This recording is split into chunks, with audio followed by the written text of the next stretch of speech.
Broadcasting to you live from the Orion Spiral Arm of the Milky Way Galaxy, the solar system, planet Earth, North America, the United States of America, somewhere outside of Washington, D.C. My name is Brian Engelman. Today is Monday, March 9th, 2026, and this right here, the thing that you are watching, is called the TNAM Daily Show. TNAM standing for the New American Media. On today's program, we're going to talk about the Islamic Supremacist terror campaign across the globe. Oh, it stems from butchering people in Nigeria. It's basically going after anybody who will not join the cult. You saw it at the Pam Bondi residence in the general area vicinity.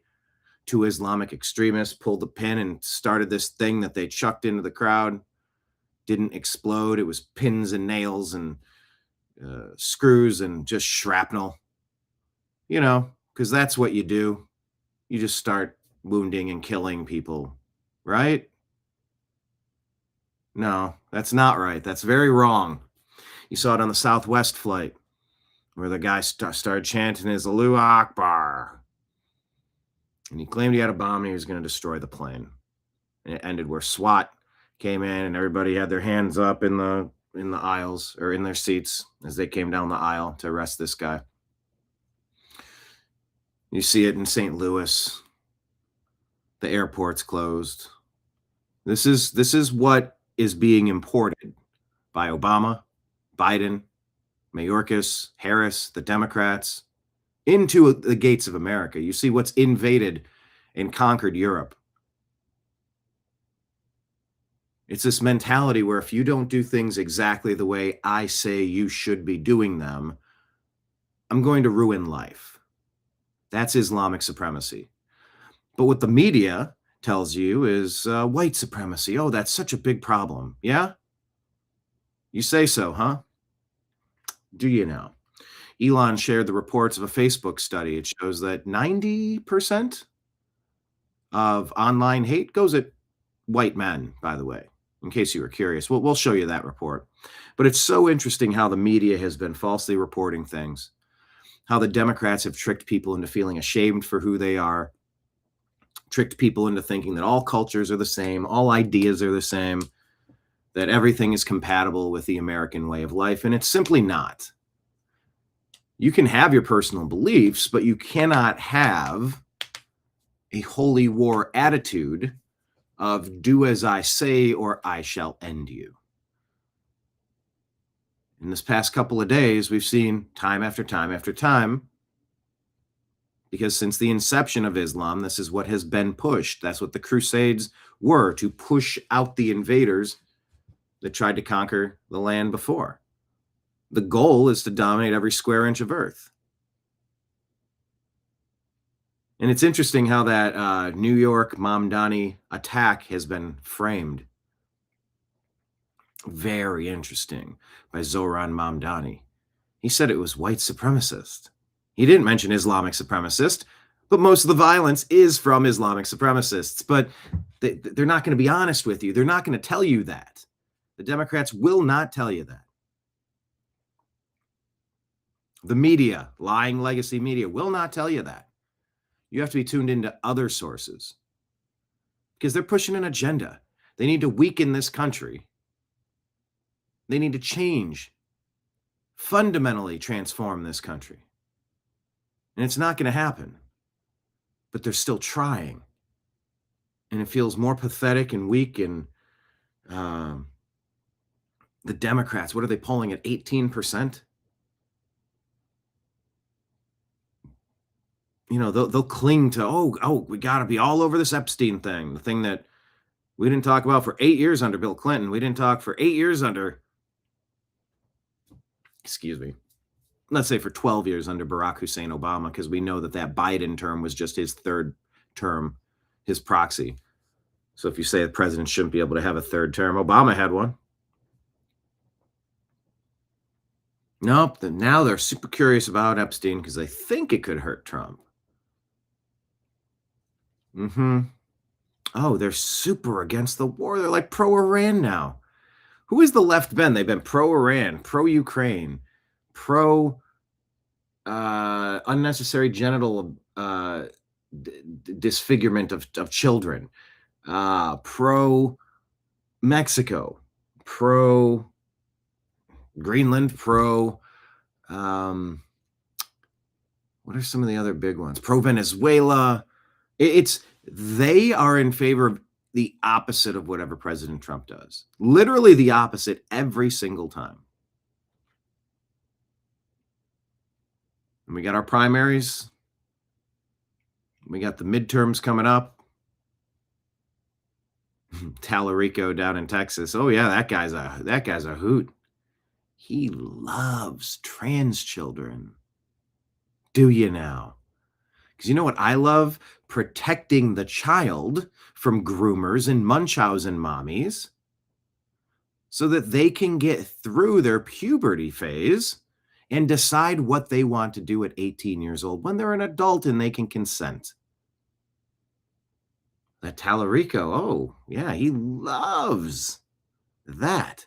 The Democrats love that. They love shutting down Homeland Security when we're having Islamic supremacist attacks on our soil.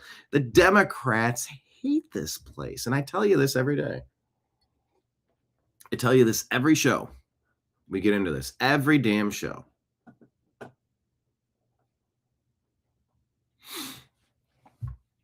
Nothing changes. But we got a lot of news to unpack from the weekend. I hope you had a great one. Hit the thumbs up button, hit the like button, share the show with a friend. Let me put this up on the screen here. Boom, we are crowdfunded.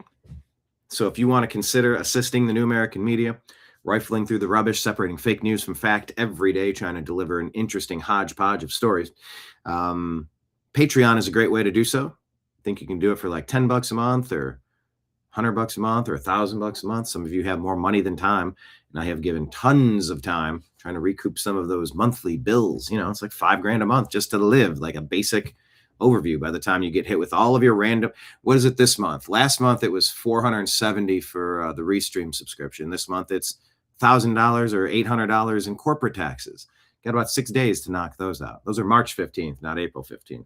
Once again, that's a little bit of how the sausage is made, not necessarily pertinent to the show, but it does tell you that it's super crucial that we recoup some of this so that we can continue, so that we can keep the lights on, literally and figuratively. When you have a $285 heating bill for 1 month, holy shit, that's a car payment, you know? So your assistance is just the lifeblood of this program. You can sign up to assist the New American Media on Patreon. That's just under the New American Media. You can also assist us by becoming a monthly sponsor on Rumble and YouTube. They have monthly options, which is pretty cool. Then we also take tips. I'm here as your bartender. We're going to talk about all the stories on the screens behind us. And if you like spending your time here at the bar today, slide a couple bucks in. If you are appreciative of the effort, the time, the fun, the entertainment, the informational value. As a bartender, you work off tips, but Rumble, rants, and super chat's a great way to do that. All of that scrolling at the bottom of the screen, as well as Cash App and Venmo is just my name, Brian Engelman, and then Venmo. PayPal is fuzzinstallment@yahoo.com. So yeah, these Monday shows are always jam-packed full of all sorts of things because we've taken 2 days off. And man, things got really dicey a couple days ago, and I don't think we're done. So you better stay frosty. You better get prepared. You better be ready to defend your loved ones, your friends, your family, your communities at a moment's notice. You better have tools at your disposal, and you better know how to use them. So let's get ready for a really interesting program today, because the TNAM Daily Show starts now.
guide to the truth. thenewamericanmedia.com.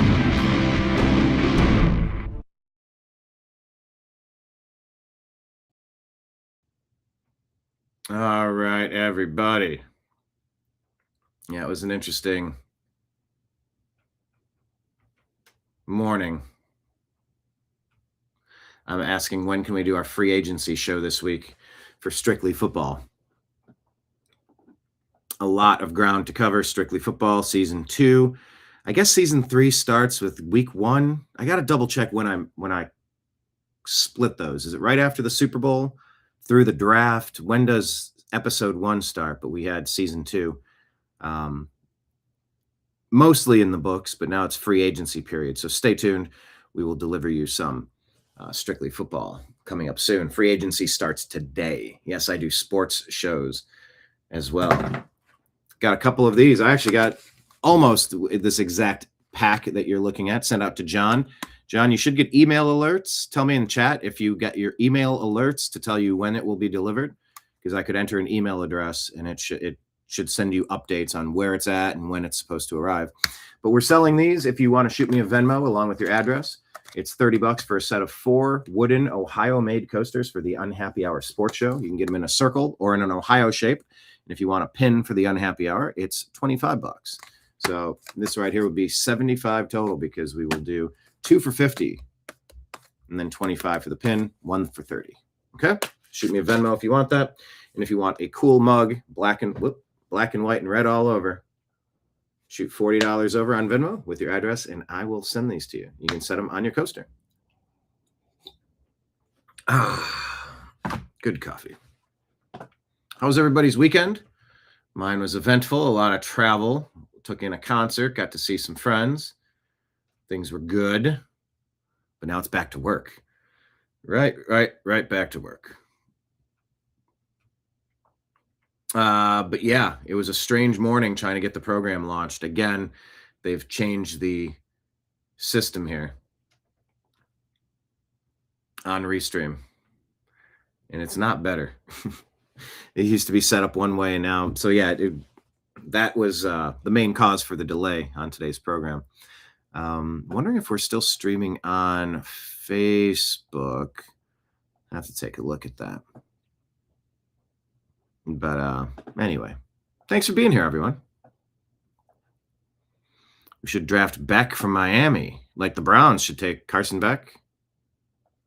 I think he's a little bit better than I thought he was. Thank you for that comment, David. Hello, Patriot Warrior. Everybody in chat, Marion, etc. Thanks for being here. All right, lots of news to get to. Let me pull this up. Everyone, make sure you're following the New American Media on Instagram, please. This is where you're going to get a sneak peek at the show each week. It's a very interesting report. Oliver Prompts says someone just open sourced software that lets you see through walls using only Wi-Fi signals. It's called Wi-Fi Dense Pose. It maps your exact body pose in real time. No cameras, no sensors, just your living room router. 100% open source.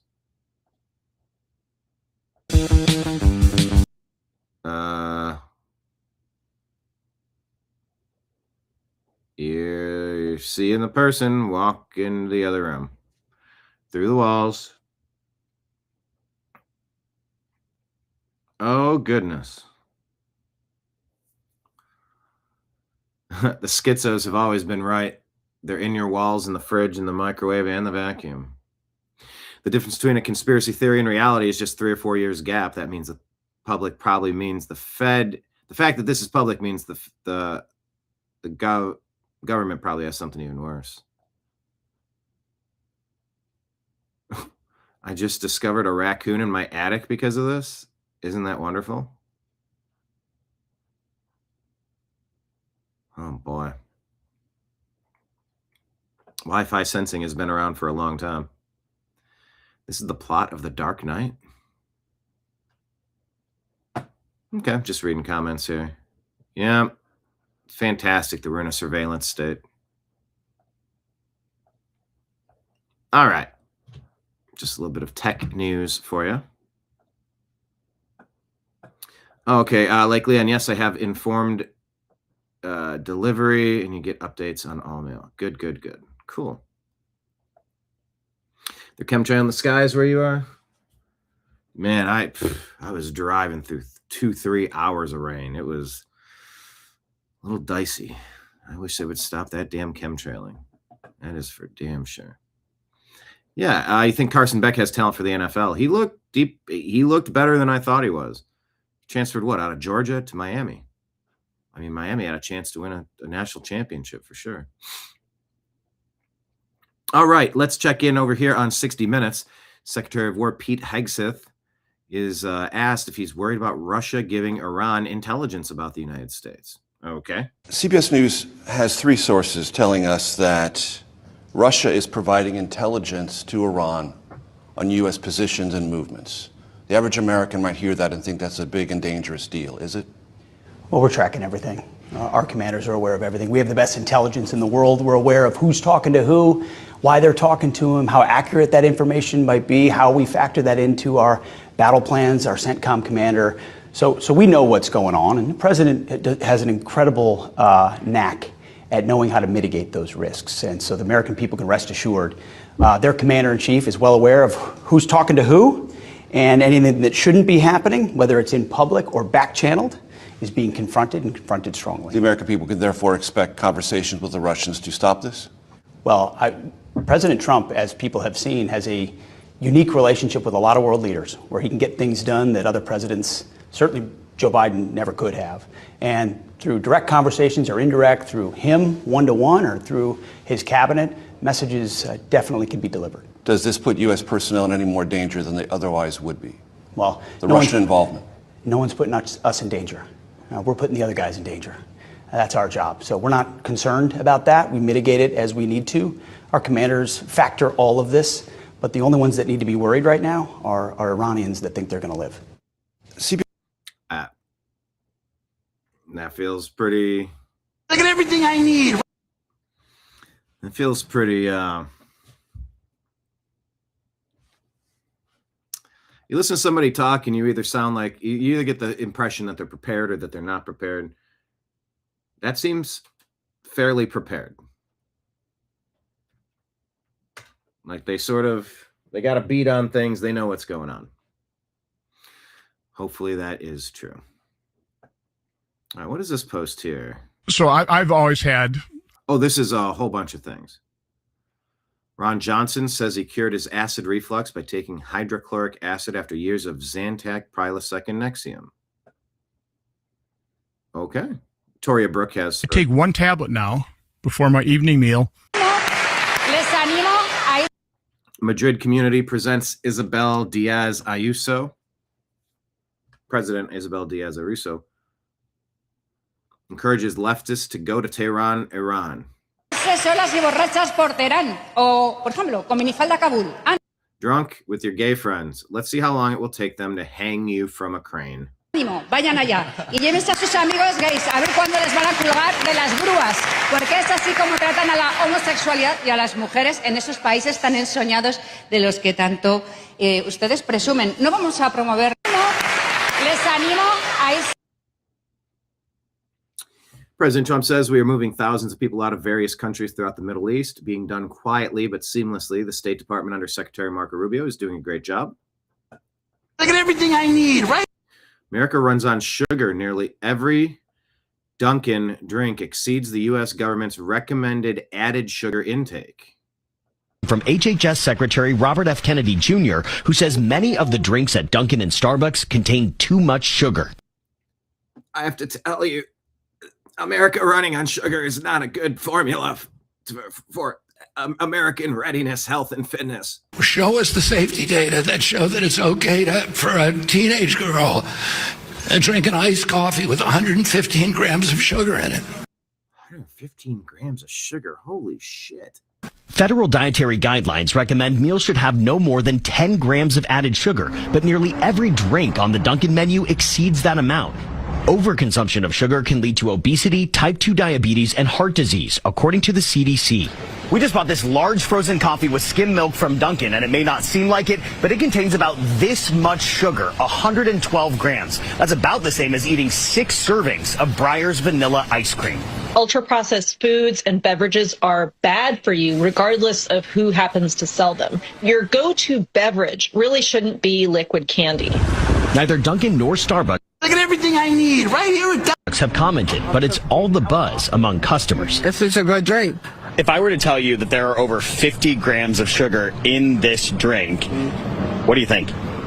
That'd be crazy. That'd be crazy. What a great segment. That'd be crazy. Put it on a label, put it on the board, so people should make their own decisions. The governor of Massachusetts, where Dunkin' is headquartered, responded online. Come and take it. Oh, jeez. Democrat. And Secretary Kennedy Democrats don't know how to meme. responded on X today saying, and I quote, "No one is taking away your Dunkin'." He continued to question the safety of drinks with such high levels of sugar, levels well beyond recommended guidelines. Tony. Tom, thank you very much. Have commented, but it's all the buzz. I drink my coffee black now.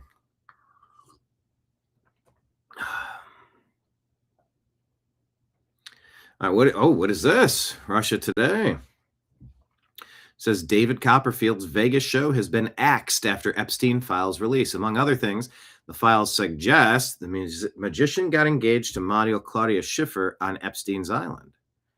He denies any wrongdoing connection to the sex offender. The show has been running for 25 years. He got engaged to Claudia Schiffer on my island.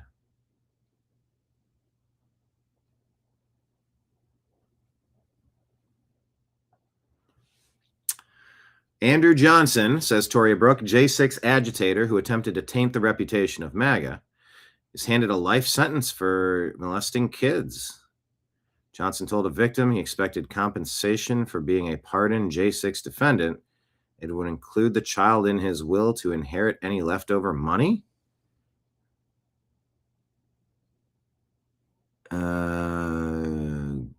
Gross.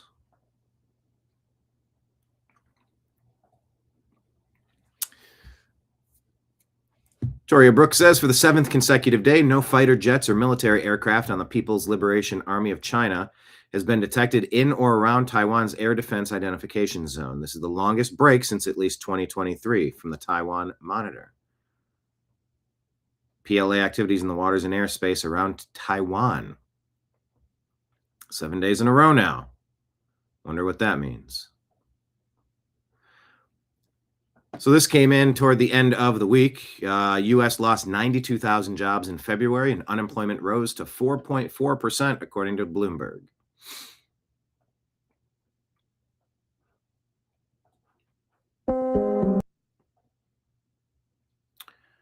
The West Revival tells us that Insider Paper reports Canada is set to pass 100,000 assisted suicides, more than the country's World War II death toll.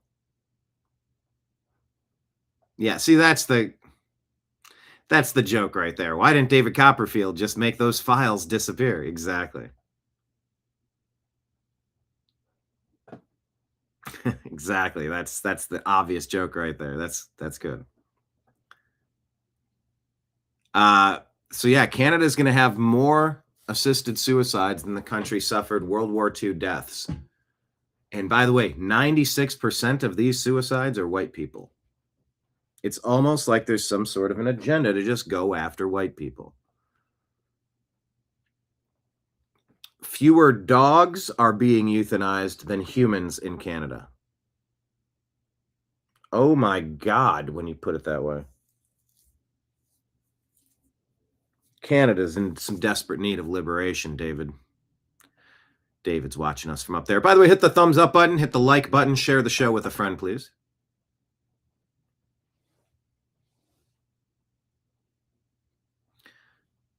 Dr. Alan Wybe, most prolific mass murderer of the past 500 years, personally responsible for 400 Ds through Canada's euthanasia program, where families of victims have reported that she coaches vulnerable people into qualifying for medically assisted suicide. Set to pass 100,000. Toby says Canada's civil war is convincing white people to hate themselves and then offering them free death care. Man. This kid shows a picture of his flight and says, guess what country I'm in? Canada or India? This has been the plan to change nations. Have you been to Vancouver lately?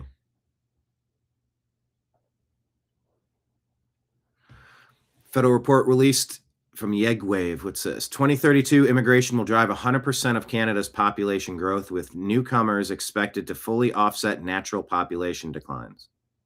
So they've spent the past 30, 40 years telling you Earth's overpopulated, stop having kids, get everybody get an abortion, nobody get married and have any families. So then the population drops. And then to replace that population, you flood the third world in. Very intentional. What? There's a person trying to use their mower on the snow. Oh, goodness. Okay.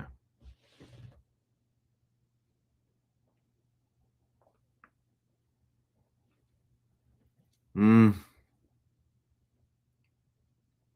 I have this video? What's this one? Elderly convenience store worker being struck from behind and assaulted by a group of migrants. Oh. Just a group of Canadian scholars enriching their local area.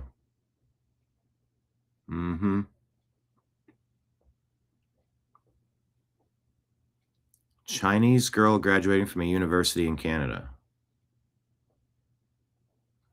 All right. Anyway. What was the one? I shared this for one.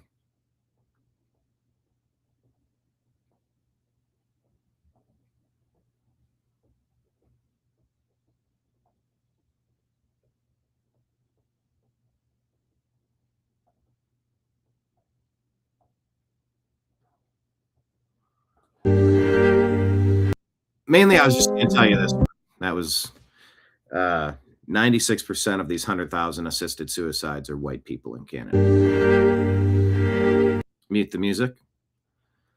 OpenAI's head of robotics has resigned. Have you heard this story? Because the company is building lethal AI weapons with zero human authorization required.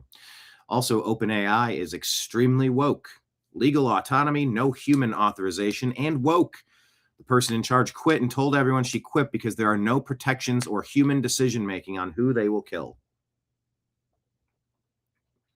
Caitlin Kalinowski. I resigned from OpenAI. I care deeply about the robotics team and the work that we built together.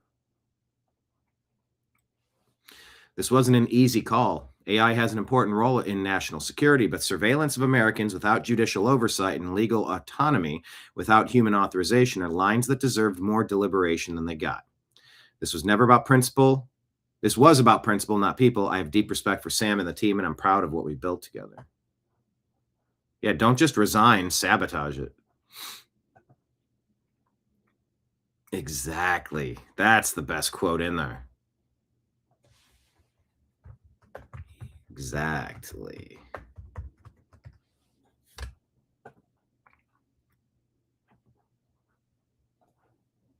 One person can make a big difference. Well, here's one person making a really bad difference. Southwest Airlines Flight 2094 from Nashville to Fort Lauderdale, forced to divert to Atlanta late last night after a passenger allegedly threatened to blow up the plane with a bomb.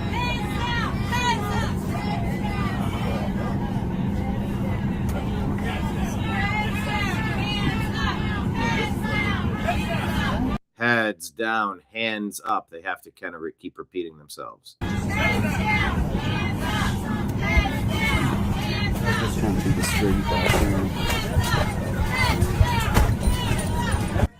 Let's go. Stand up. Everybody heads down. Stand up. Stand up.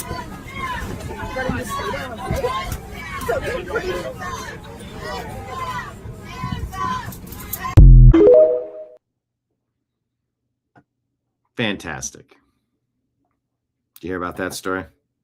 Yeah, David, it's a sad shame for your country, Canada. I don't know how to fix it. Calling it a real shithole you are. You live up there. I called Los Angeles a shithole, and I live there.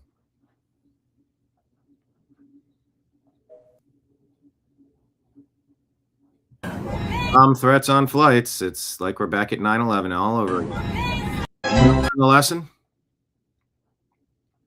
Hey, how'd you do during that spring forward? I like this one. Who decided to spring forward at 2 a.m. on the weekend? We should do it at 4 p.m. on a Monday. Right? Get through that day nice and quick. I think that would work a lot better. Seriously, like Leon, thanks, Biden. But you can say thanks, Obama, because Obama was the mastermind of this. He wanted to transform the United States. I've played this for you before, but it's a good reminder. Here's an angry customer. David Harris shared this. An angry customer, tired of waiting, barged behind the counter into the kitchen and sucker punches a female employee in the face. Well, this other lady had a concealed firearm that saved her life.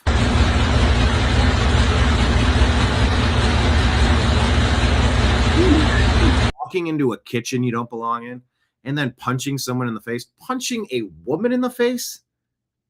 How fucking crazy do you have to be to do this? She goes to her wristband and pulls out a canoe maker.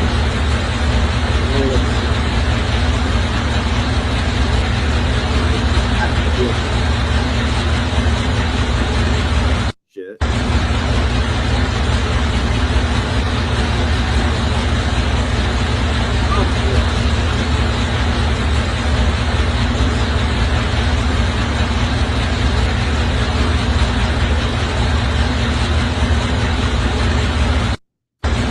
We don't have to live like this. Oh, there's one. Throwing hot grease would work too.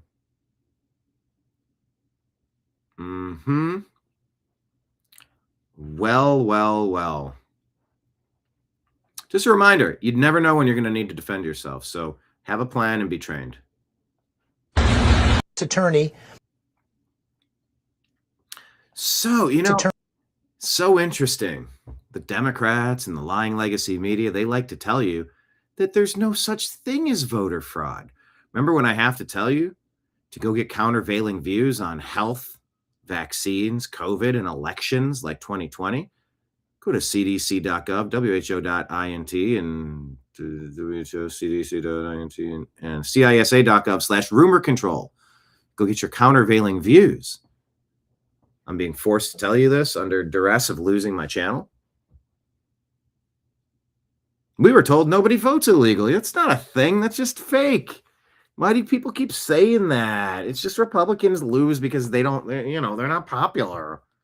It has nothing to do with millions of people, millions of fake votes counting.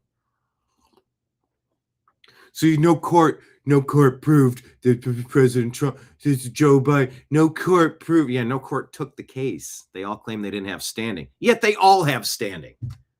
50 states connected, woven together in fabric, and go, oh, well, we don't have standing. We can't pull the thread.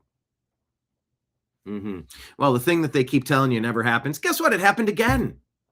Attorney in the Eastern District of Pennsylvania arrested a 50-year-old man from Mauritania who's not a citizen, is illegal. Oh, an illegal alien invader. Doing what? Voting how many times? Legally here in this country, who voted 5 times. Oh, over and over and over and over and over again. 5 times. Let's trace it back. Trump, Biden, Trump, Obama. It's like during Obama's second term, they went absolutely batshit crazy. Really, all roads lead back to Obama, don't they? I know I laugh at the people say, it's the Jews, or thanks, Obama, and try to blame one particular group or one particular person for all of society's ills. I know I laugh at that. I poke fun at that quite a bit. to be ideologically consistent, to be intellectually honest. I understand how ridiculous it is, but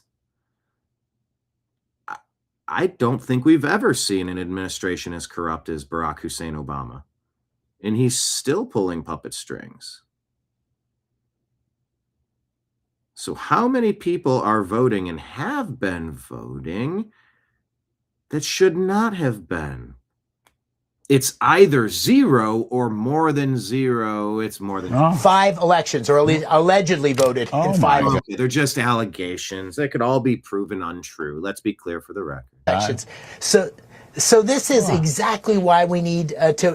But how did he get arrested if there's no evidence? You usually need evidence to arrest people. To bring about confidence. So that's one thing. We also, good Lord, we need to fund Department of Homeland Security.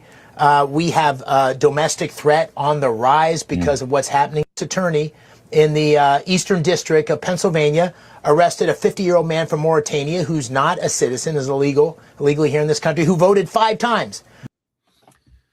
Let's follow this case closely. Yeah, like Leon, Trump is right again. We could kind of put that Trump is right again comment and just I could just throw a dart randomly, spin a wheel, and just throw that up on the screen. Not that he's right about everything, but he's right about attorney a massive number of things. Let's go through this. Who is this? Soy Boy Destroyer. Varian says, people are still running on Snowden-era assumptions about surveillance when the 2026 reality is so omniscient and so invisible that you are breathing it. Wi-Fi signals detecting your movement through walls without cameras. Keystroke cadence identifying you faster than a fingerprint. Your phone's accelerometer logging your gait so precisely it knows which leg you favor. Ultrasonic beacons in retail stores pairing your devices to your physical location. License plate readers logging 99% of urban driving routes within 24 hours. Behavioral biometrics scoring how you hold your phone to decide if you're you. And these are just the ones with published white papers. Okay, and these are all laid out here. You should follow this account. That was good. Soy Boy Destroyer. And what's this other one? Definitely .conspiracy. I'm not following that one, but I'm interested. I'll follow it now.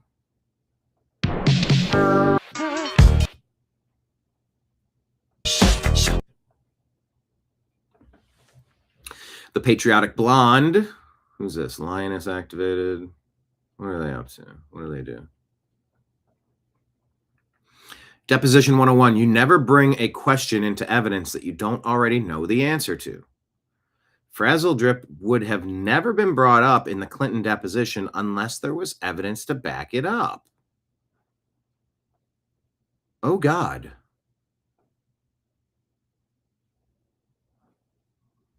Well, that's the claim. Hillary, when asked about the drip,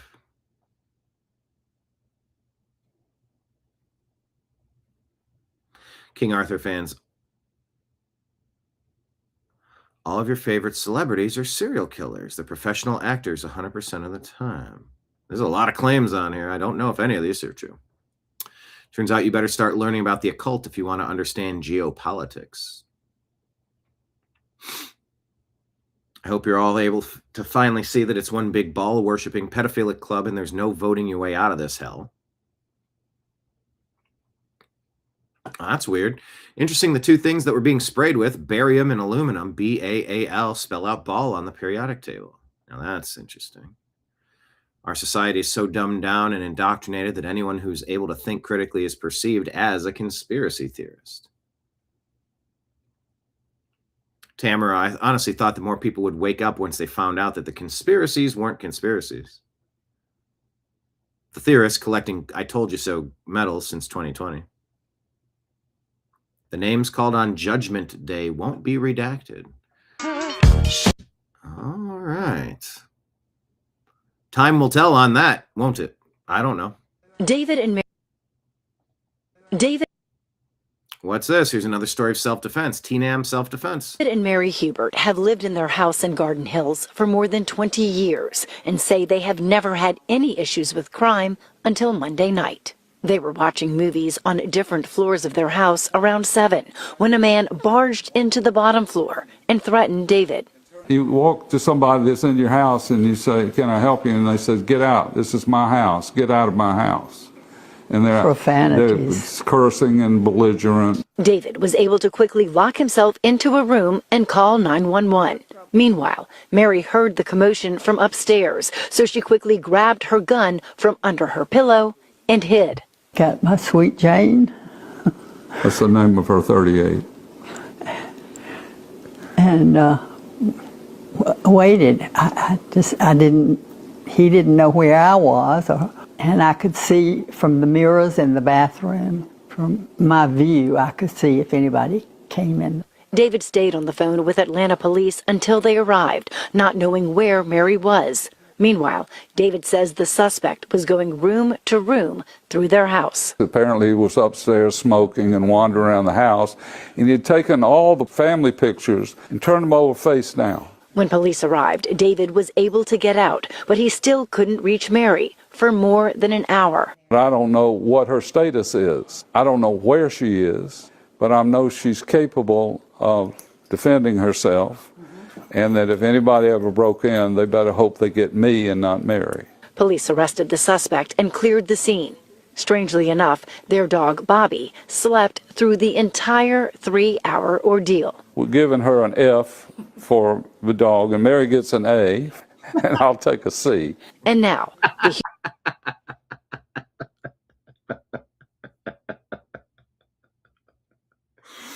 That's a great line. Huberts tell me they're grateful to Atlanta police, but mostly to God, that they both made it out alive. I was praying so hard. They were answered. David and Mary Hubert have lived in their house in Garden Hills for more than 20 years. All right, well, have a plan. Mary. David and Mary Hubert. So here's the event. Did you see this asshole?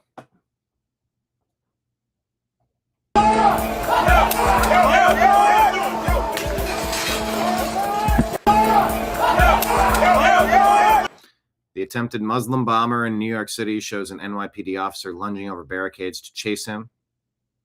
Wondering if this guy can be eligible for the death penalty. People calling for a Muslim ban.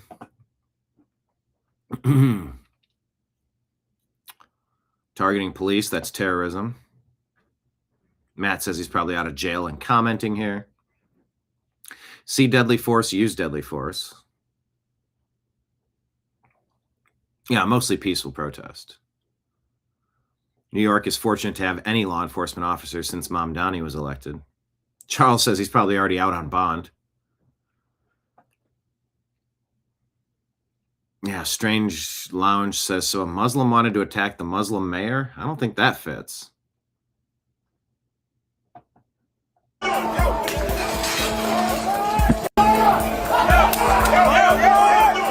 Allahu Akbar in front of cops just to throw a dud.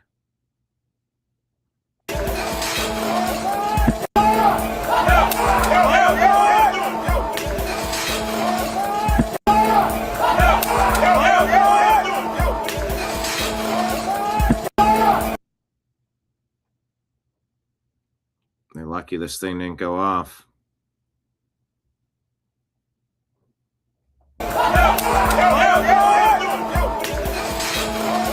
Seemed like a firework prank to me. They said it was an IED full of nails and stuff. Yes, it has Tsarnaev brother vibes. That's exactly like the pressure cookers at the Boston Marathon.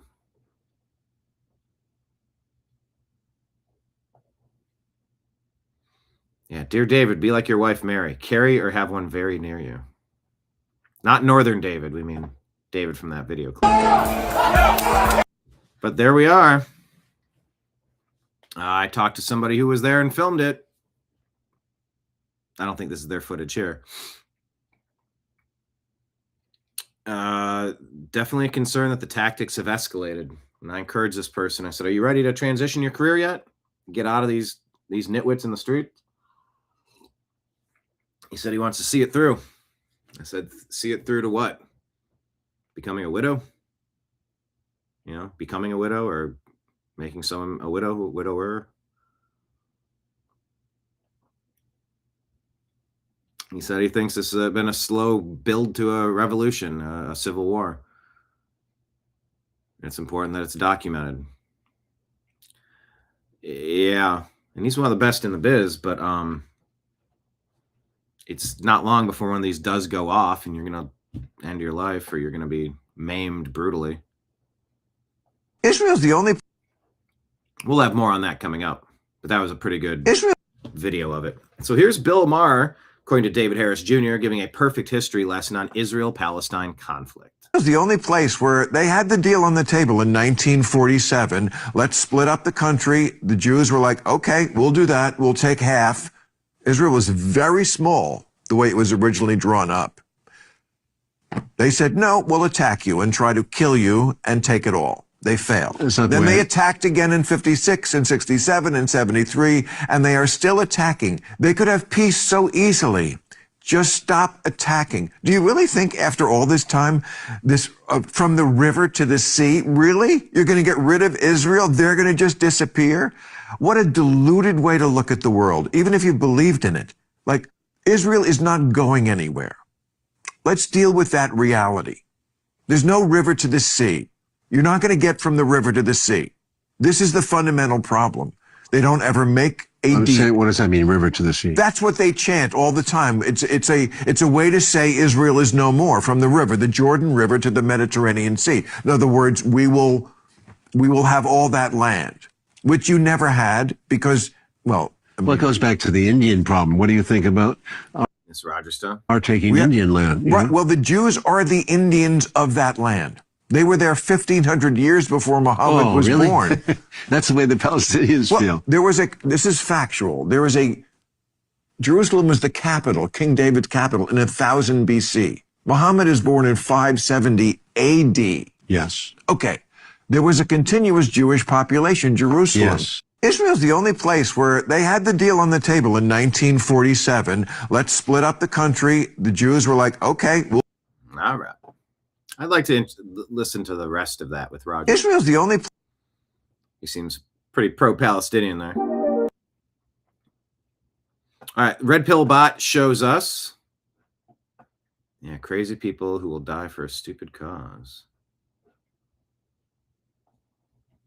Red Pill Bot says emails reveal that Epstein's nefarious trafficking plane landed twice at active military bases in England in 2000.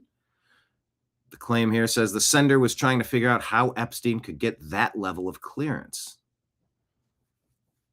According to the Telegraph, plane landed Royal Air Force Field, RAF. How did Epstein get permission to land at military bases? Did anyone, including namely Prince Andrew, help him get permission?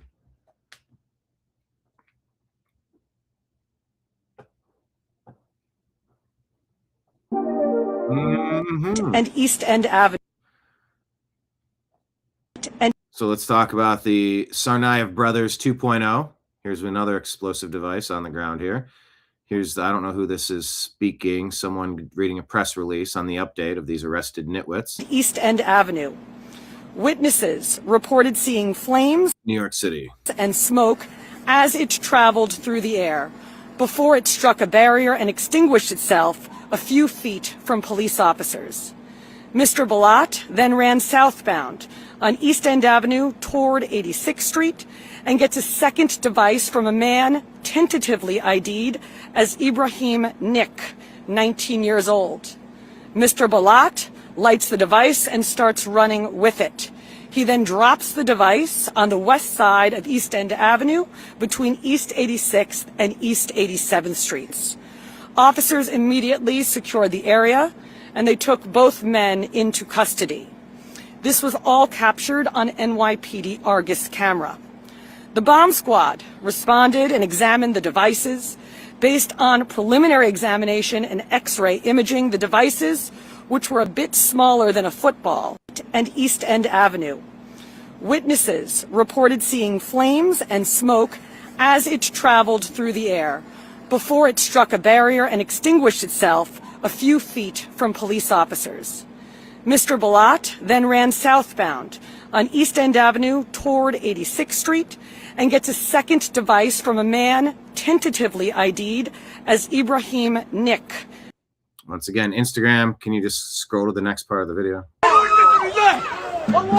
this nigga threw a bomb, bro. Yo, he threw a bomb. Yo, did he throw a bomb, bro? Nice. That shit stinks. That shit stinks. Yo, did he just throw a Allah Akbar bomb, bro? Yo, that shit stinks. You know damn well that wasn't me, though. That was crazy. He threw an Allah Akbar cocktail at y'all. That was some wild shit, bro. And y'all saying them niggas is good? Yo, this nigga threw a bomb, bro. Yo, he threw a bomb.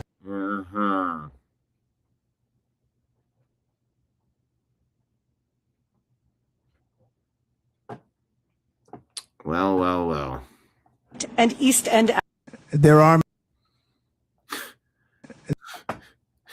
Speaking of press releases, nobody will give you a press release like President Trump on Iran. Wow. Their army is gone. They're just about, look, their Navy is gone.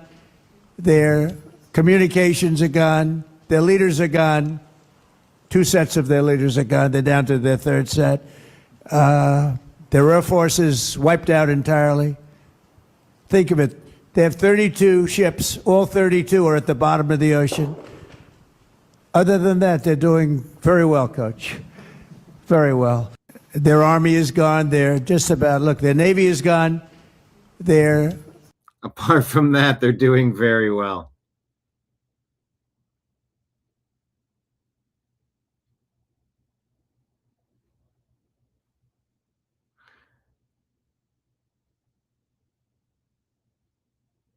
Yeah, doesn't get much better than that.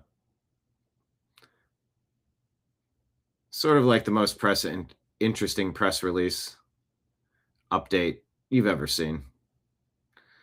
Aside from nothing going right, things are going great.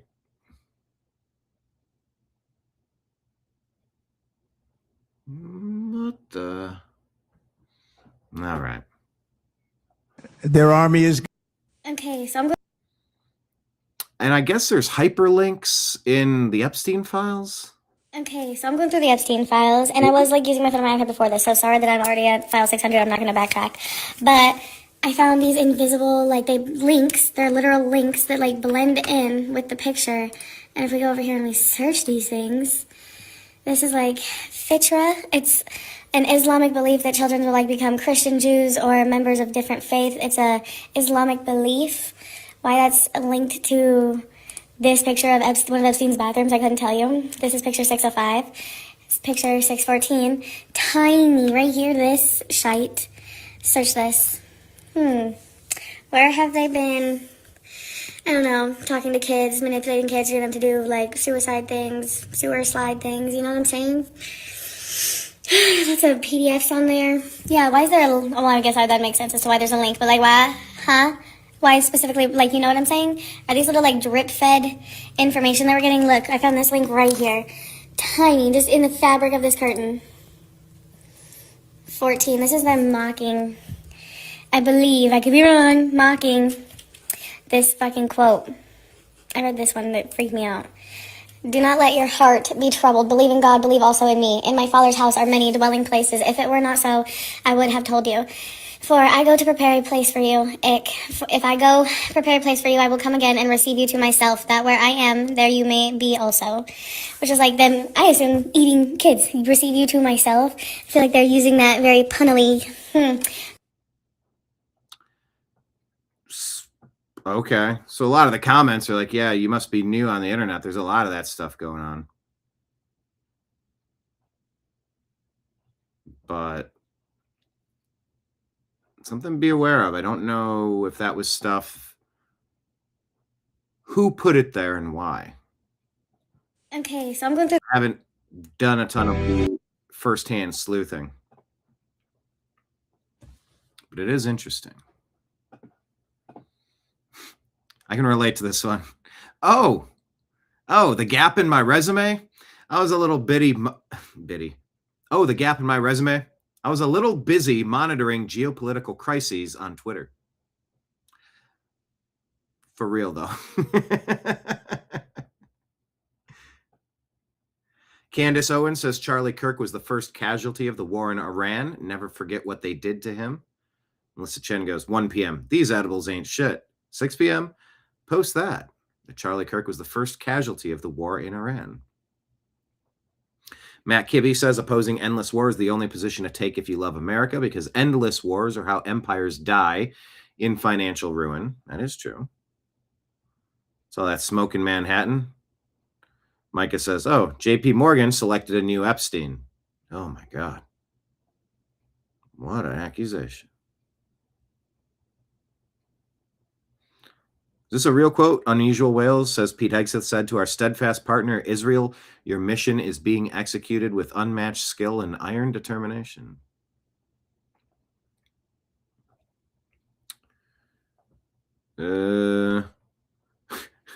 Yeah. This one here, New York Post. Canada set to pass 100,000 assisted suicides, more than the country's World War II death toll. Stephen Miller says, it was just a hockey game.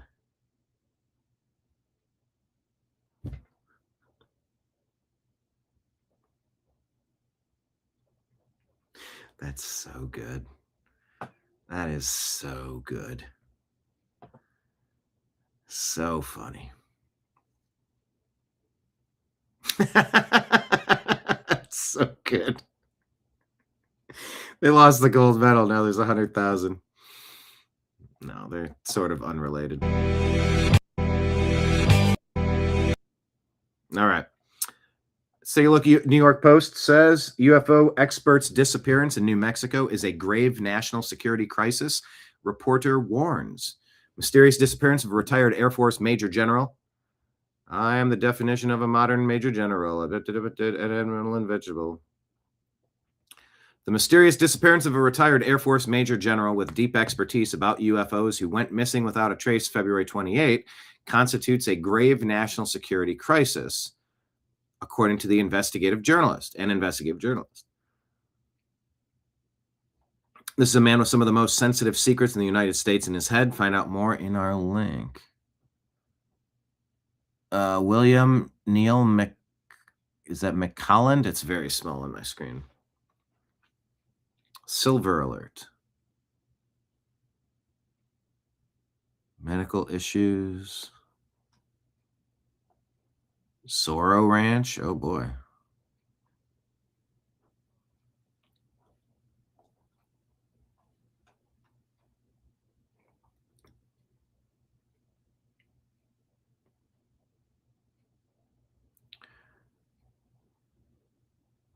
All right. Well, let's keep. They don't even give us. I mean, I guess William Neal here, let me see if I can find something else on X. Let me put it. UFO missing Air Force. William McCasland. There we go. Bernardillo County Sheriffs. We just reshared this. Grok says it's true. Air Force Research Lab, former commander of the Air Force Research Lab, documented UFO ties. Left home on foot, phone behind. Grave national security crisis. McCasland. All right, then.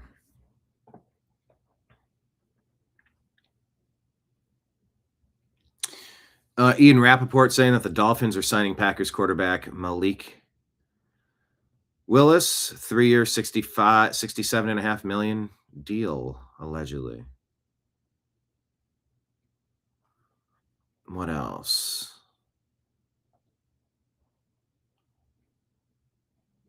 Colts trade wide receiver Michael Pittman Jr. to the Steelers.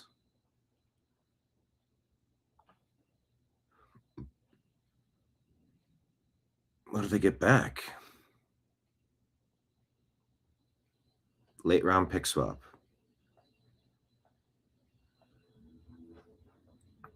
Okay, stay tuned.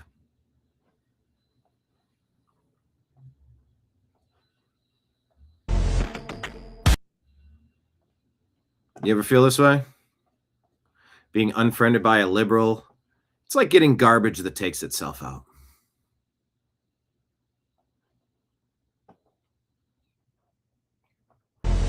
I felt that way.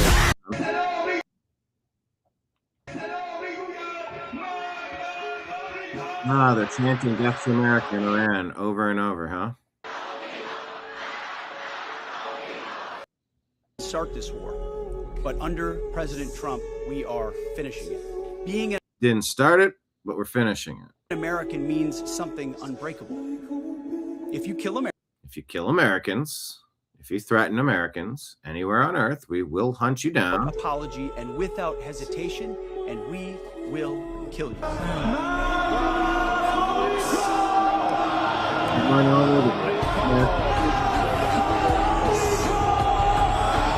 Non-stop from Iran. Non-stop. For 40 seconds. Turns out the regime who chanted death to America and death to Israel was gifted death from America and death from Israel.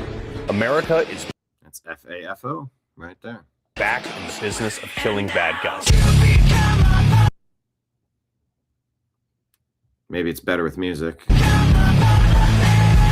I can't play music.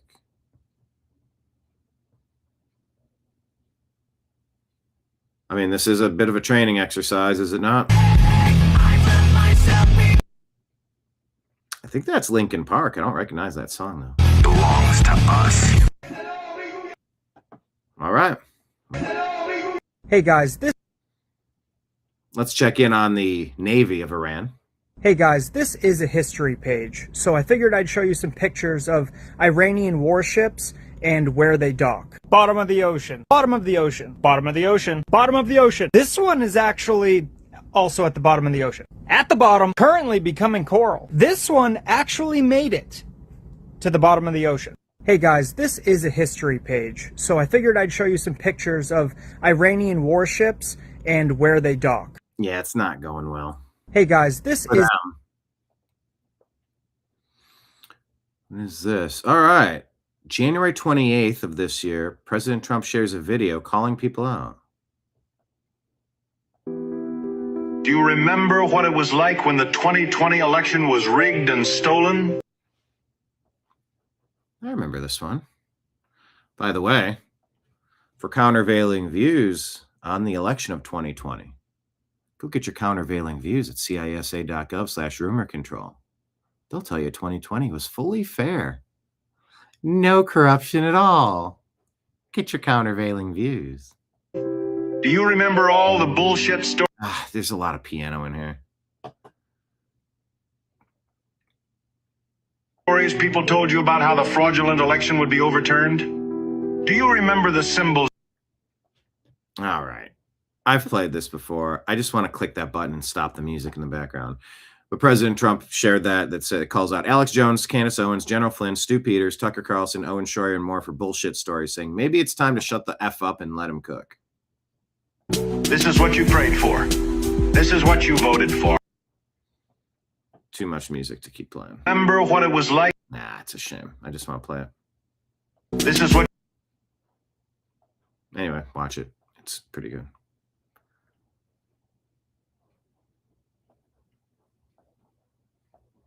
Just a shout out to the 90s. Phil Hartman, 1997. Rest in peace, Phil. A parody of what happens if immigration goes unchecked. What are your views on it personally? On the film, Second Civil War? On immigration? Well, I am an immigrant.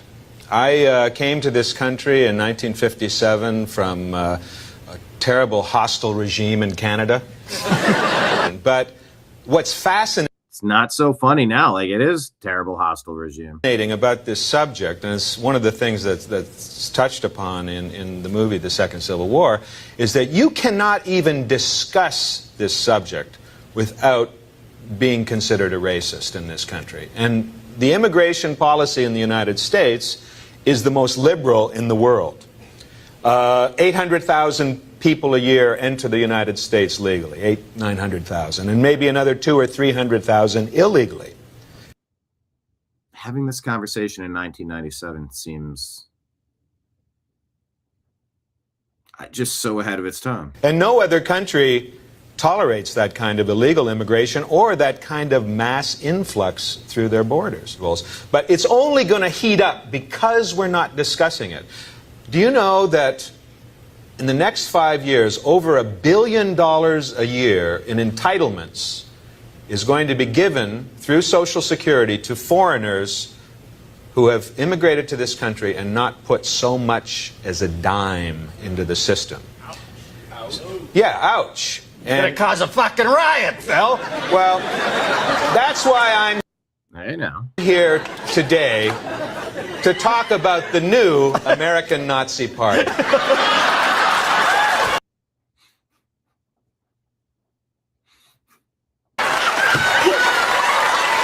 We're not just against gypsies and homosexuals anymore. Ask, are there... Dennis Miller was really good at having people like Phil Hartman and Norm Macdonald on. Really deadpanning stuff. Are there countries, I mean, can I walk into like Saddam Husseinville and just start setting up a discotheque or what? I mean, not a chance. No other country. In Japan, they have a saying, which means, no, that means. And by the way, I think Phil Hartman got his start doing radio, or like public access or something.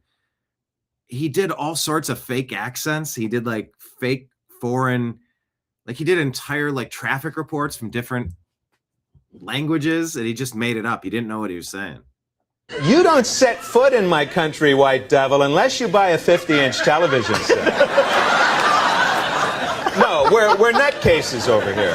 We really are. How's this? You want to get pissed off? How's this for a law? A pregnant woman who sneaks into the United States and has a baby in this country, that child is automatically a U.S. citizen. Okay, that is birthright citizenship, and I believe the Supreme Court is taking that up right now. It's never made sense. Okay, so Phil Hartman did gibberish and exaggerated imitations early in his career, particularly during his time at the Groundlings improv troupe in the 70s, early 80s, and in his 85, 86 SNL audition tape.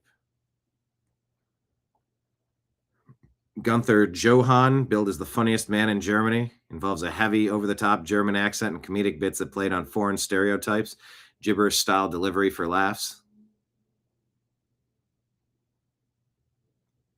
Yeah, I thought he did news reports in a different... Did Bill Clinton, Frank Sinatra, Phil Donahue. Phil Hartman was great on The Simpsons, too. Killed by his wife. Crazy lady. Damn shame. How do you feel about that? Has all the entitlements that you have as a lifelong taxpayer? You know, that's no other country in the world has a policy like that. Right. Then there's what they call chain immigration. Chain immigration, chain migration. Where when a family comes here from a foreign country, then they start bringing in grandma and grandpa and brother and sister, and they all go I know how on that Social works. Security. You know what it is, Dennis? The United States, as much as anything, the government of this country is a corporation that oversees a multiplicity of other corporations. And immigration, illegal and otherwise, is good for business. That's why it isn't stopped, in my opinion. That's why the Republicans have allowed it for all this time. The Democrats are doing it because they think they can turn them into votes. They can find ways to give driver's license to people. They can find ways to create ballots and create mail-in ballots that always get returned with 100% going to the Democrats. Try to push every couple of years for a mass amnesty. Create future Democrat voters because the American people turn away from them. They can't stand them. 18% approval. It's because Every immigrant buys gasoline, food, clothing, watches HBO. They are consumers. They pay sales tax, even if they don't necessarily pay income tax. Right. And they feed the system. So it all becomes a bottom line thing. I think so. And wouldn't it be great if you had American citizens having American families and you had American values? Wouldn't that be great? Or you import people that want to throw explosive devices in New York. Well, choose wisely. Becomes part. If you care about your community, you would never be throwing bombs in your community. Like, that's just not a thing. Part of the big machine. The big machine. Curious to know who those two people are. I don't know. Which dictates right now that I have to do the news of the week. Can you stick around while I do it? Watch me. Felipe Hartman, ladies and gentlemen.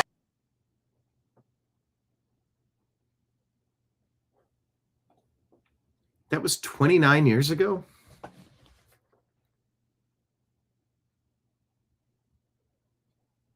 It sort of seems like we haven't had this national conversation until Trump, and only seriously until maybe the last couple of years. That's not true. 30 years ago, we've been talking about this stuff. Thank you, Bill. How long ago? How long after this did he get ended by his wife? Yeah, I've never watched this clip before. 13 months later. Huh. Interesting.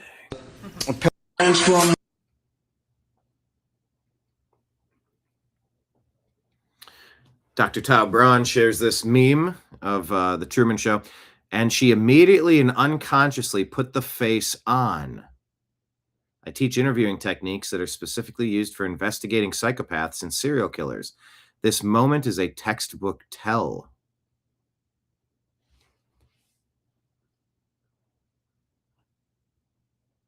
Do we have the full video of it? Where she seems frazzled by the questioning. The pain you feel today will be the strength you feel tomorrow. Media reports, Jonathan Pulley, up in Washington to British Columbia, 220 miles away from each other. Meteor burning up in the atmosphere over southern British Columbia, sorry. Captain Kyle says, Marco Rubio says the U.S. is about to unleash Chayang on Iran in the coming hours and days. Intensity about to surge. You're going to unleash Chayang on these people in a few hours and days. You're going to really perceive a change in scope and intensity of these attacks. We are taking apart this terrorist regime.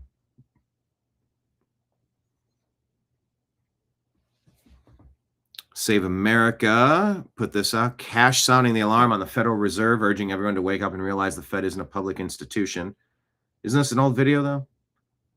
Run by elite robber barons who built this. They're rigging the currency game for their own gain. Apparently, several of America's founding era documents have left Washington, D.C. for the first time aboard the Freedom plane. The documents are part of a nationwide tour ahead of the United States' 250th anniversary in 2026. Tour includes rare documents like an 1823 engraving of the Declaration of Independence, the 1774 Articles of Association, and the 1783 Treaty of Paris. Documents will go to 8 cities: Kansas City, Atlanta, Los Angeles, Houston, Denver, Miami, Dearborn, in Seattle on the Freedom plane. From a couple days ago, Iranian bombers, Su-24s, came within minutes of striking the largest military base housing U.S. troops in the Middle East before Qatari planes, including F-15, shot them down in their first aerial combat mission. The Iranian jets were 2 minutes away from their targets.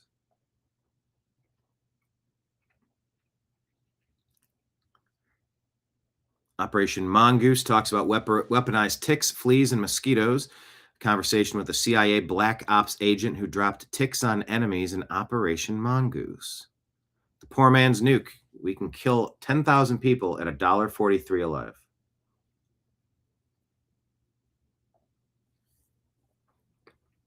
DOJ to release more than 47,000 withheld Epstein files by the end of the week. We shall see.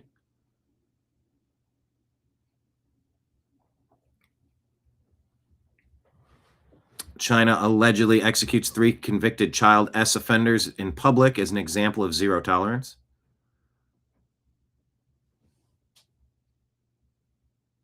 Yeah, these need to happen publicly. Zero tolerance policy toward offenses involving children. The Getty Villa to offer a rare look at Egyptian Book of the Dead. Javier Milei with an incredible quote, "The left can't applaud me because their hands are in other people's pockets." And it's a retelling of that's an old Margaret Thatcher and a Reagan.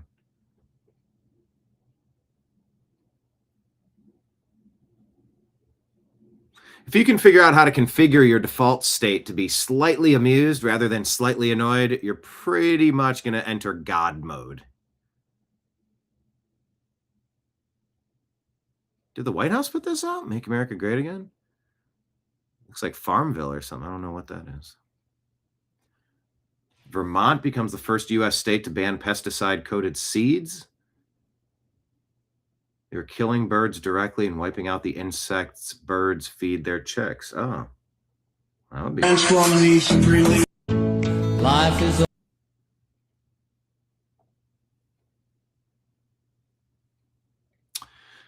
Dale Partridge here.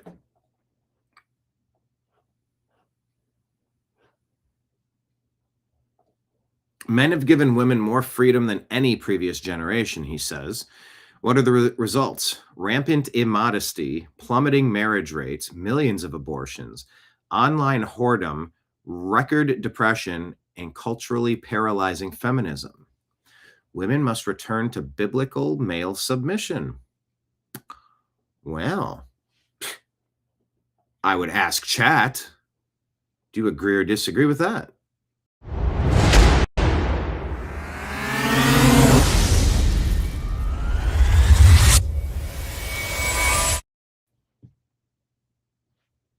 Tell me in the comments. Rampant immodesty, plummeting marriage rates, millions of abortions, online whoredom, record depression, culturally paralyzing feminism. Women must return to biblical male submission. Lots of angles to that one. Life is old. I didn't get an update on this from Milo. This was a week or two ago, maybe 2 weeks ago or so. Milo says, did you take money to call Candace Owens a demon on X? If so, we want to hear from you. Let me rephrase. I got my hands on the list. Fess up now or I'll name you later this week alongside the pathetic, pitiful sum of money that you accepted to do it. Just hours before episode 1 of Candace Owens' explosive docuseries on Erica Kirk airs, a coordinated, well-funded campaign has been launched from Turning Point USA and top GOP-aligned influencers to paint her as demonic, pure evil, spawn of Satan, and a witch hunt against a widow. This isn't organic outrage. It's a scripted, paid psychological operation. We now have the receipts, says Project Constitution, regarding the Bride of Charlie dropping. A leaked internal email from the CU team, Charlie Kirk Turning Point Orbit, literally instructs influencers to use these exact talking points verbatim. Candace Owens is evil, pure evil. This is demonic. She's a demon obsessed with destroying Charlie's family. How can any real Christian stay silent? Matt Wallace says, full disclosure, I was offered money today to say bad things about Candace Owens and turned it down. Oh. Dr. Simon Goddick, context. Urgent, shut down Candace's latest smear. Action needed tonight. Okay, see you, team. Yeah, that all did roll out right around the same time. I saw that from people I know. People I know started repeating that. I don't know if they were on the payroll or if they just picked it up as other people were saying it. Who are they claiming? Wells Jordan, Gunther Eagleman, Graham Allen, Cat Turd, Bongino, Dana Lesh, Laura Loomer, Steve Deese, Rubin Report, Ben Shapiro. Whatever you think of, Candace, smearing someone for money is morally bankrupt, they say. And then here's the proof.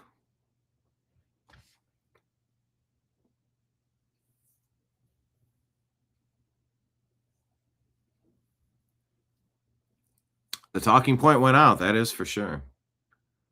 I'll follow this one.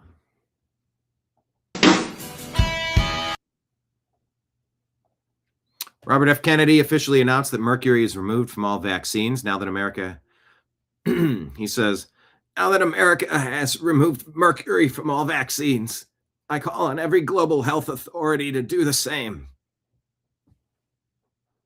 Works for me. So this is kind of wild.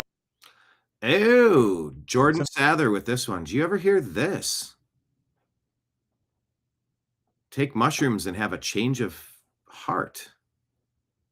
This is kind of wild. In the D-Trans subreddit group, a young woman said that she took psilocybin mushrooms and that it made her gender dysphoria disappear.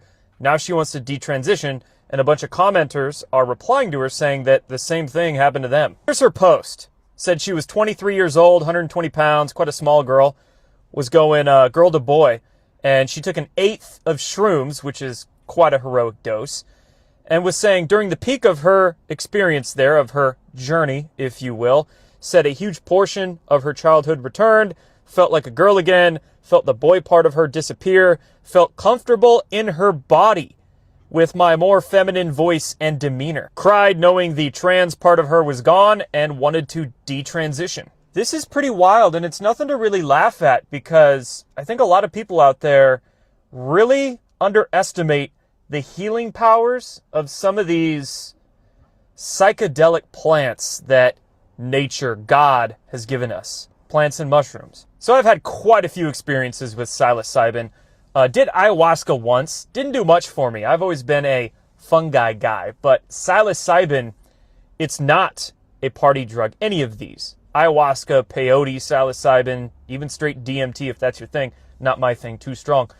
These aren't party drugs. And nor are they demonic plants. What they're really doing is helping to rewire your brain, rewire your nervous system, and opening up your mind, your pineal gland, to almost alternate states of reality. Your consciousness really expands and opens up and connects into, the English language is difficult to describe this as, but the ether or just the higher mind, something greater than yourself. And psychedelic plants and mushrooms are not to take lightly. You want to make sure you're in a right frame of mind when you do it and make sure you do them responsibly. But they truly have huge potential, not just with healing depression, anxiety, PTSD, mental health, but also in just figuring out what the fuck is actually going on with reality. Helping to really break down your ego and all that you think you know about this existence. So this is kind of wild in the...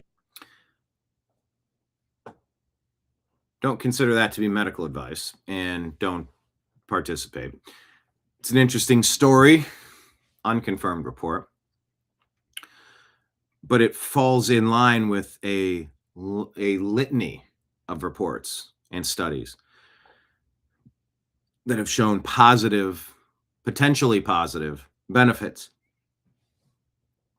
to microdosing or psilocybin or PTSD and all sorts of rewiring of how we are.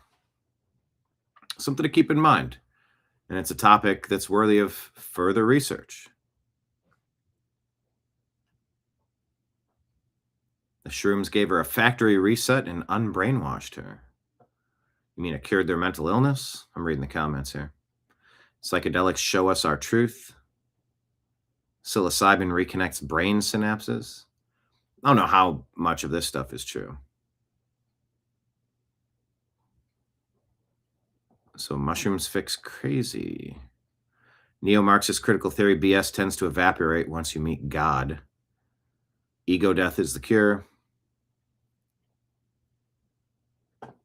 Microdosing psilocybin or taking full doses can help rewire your neural paths in your brain, exposing truth so you cannot lie to yourself anymore. Gender dysphoria is set off from some type of trauma. You begin to heal and they realize your mistake. All the people out here pissed off and reactive are usually borderline personality disorder. It's all trauma and they're triggered.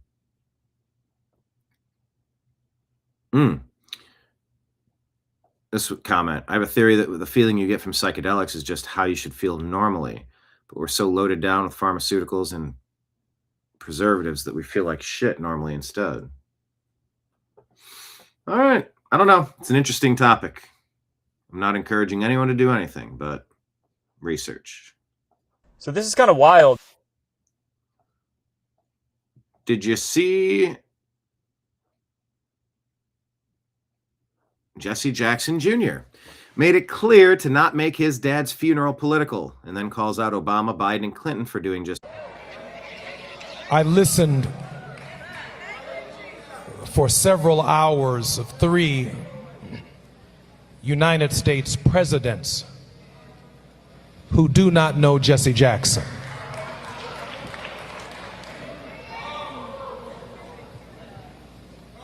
He maintained a tense relationship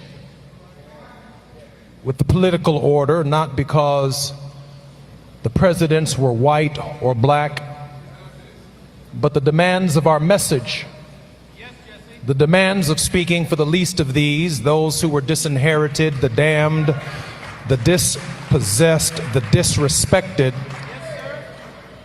demanded not Democratic or Republican solutions, but demanded a consistent, prophetic voice that at no point in time ever... It's kind of cut off here. I have some more on this, but they couldn't honor that request. This lady has some thoughts on this.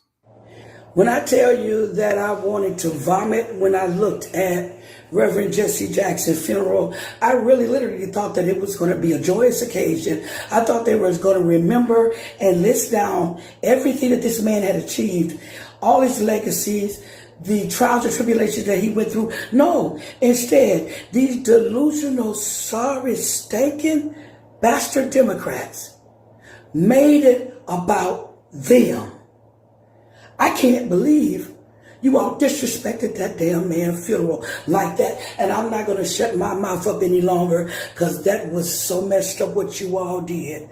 The family couldn't even grieve. But they basically told you bastards not to make it political, and you did it anyway. Y'all did not care about the family. Y'all didn't care about Jesse. Y'all didn't care about nothing. Y'all stomped on that man's time. That was his homegoing, and y'all made it about trying to push a political narrative that nobody wants to follow behind y'all on. The pastor got up there and he said that the Capitol was full of pedophiles and podcasters. That was horrible. Horrible. Then Obamacare got up there and he said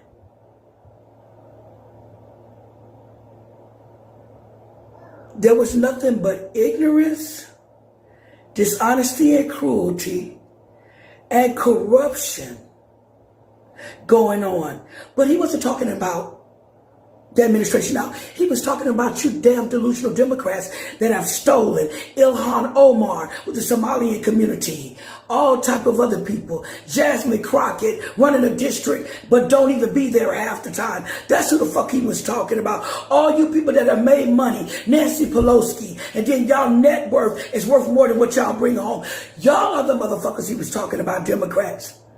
And then Kamala Chameleon Harris, the loser that won't claim defeat. She got up there talking about nothing. Because this is a woman that don't even know what kind of race she is. She don't know if she's Indian. She don't know if she's white. She don't know if she's black. She don't even know. She don't even know if she want to be Southern or Northern accent. Only whenever it see fit. That's why I call her Kamala Chameleon Harris. And then she sat up there And nobody cares about you, woman. You ran off props. You didn't deliver nothing. You would have been the worst motherfucking Indian, Hispanic, white, black woman, whatever race you want to follow. You'd have been the worst woman smoking. So that is the reason why you lost, heifer. Take your L. And you will not be over anything in California, because those citizens and people and all the people that you wronged and had locked up and did nothing for is going to make sure of that. And then last but not least, Sleepy Joe. Y'all should have left that motherfucker asleep. That man got up there and said that he appointed the first black man to the Supreme Court. See, that's when the dementia kicked in. It was Thurgood Marshall. Thurgood Marshall. At Thurgood Marshall. See, was Biden talking about Clarence Thomas? Was the first one. So, no. Y'all never should have had him speak. Never should have got him up there. Y'all fucked over this family's time. Y'all fucked over this family grievance. Just like y'all doing the U.S., you Democrats. Just like y'all fucking over the American people. Just like y'all have us, where we got to play catch up because y'all kept us behind with all these illegals. The same way that y'all stepped on a man's funeral is the same way y'all stepping on our Americans. But we're here to tell you, we're not taking no shit from y'all. We're not going to be y'all weapon again. Y'all not going to use us anymore. Y'all not going to use us anymore. We're not going to allow it. We're not going to tolerate it. We American people have much more common sense than you motherfuckers think we got. We are not going to put up with it. I wish I could run for some political office. I will show you bastards where I stand. When I tell you. Yeah. What else am I supposed to say? This lady bringing the heat. Oh, dude, Biden was talking about Ketanji Brown Jackson. Like and she's awful, by the way. They add up the minutes talk. She talks the most, and she has the most incoherent rulings. Like she doesn't understand the law. That's not me saying it. That's the kind of, now that there's a track record. So they're just going to pretend like Clarence Thomas isn't on the Supreme Court too? Joe Biden? Joe Biden. That's the third Obama term. Okay, what is this? David Harris is saying, shocking footage out of Australia shows the Iranians women's soccer team, who refused to sing their national anthem on TV, begging for help in sign language as their bus departs, with furious people demanding to know why the Australian government, which typically loves foreigners, is refusing to give them legitimate asylum. Football players showing a help sign after their last game in Gold Coast, Australia.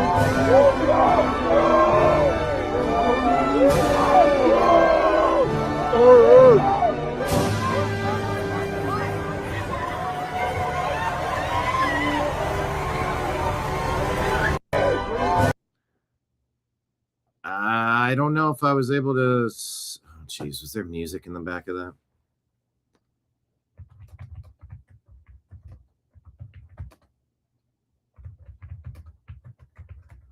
Let's ask Grok if the Iranian soccer ladies are okay.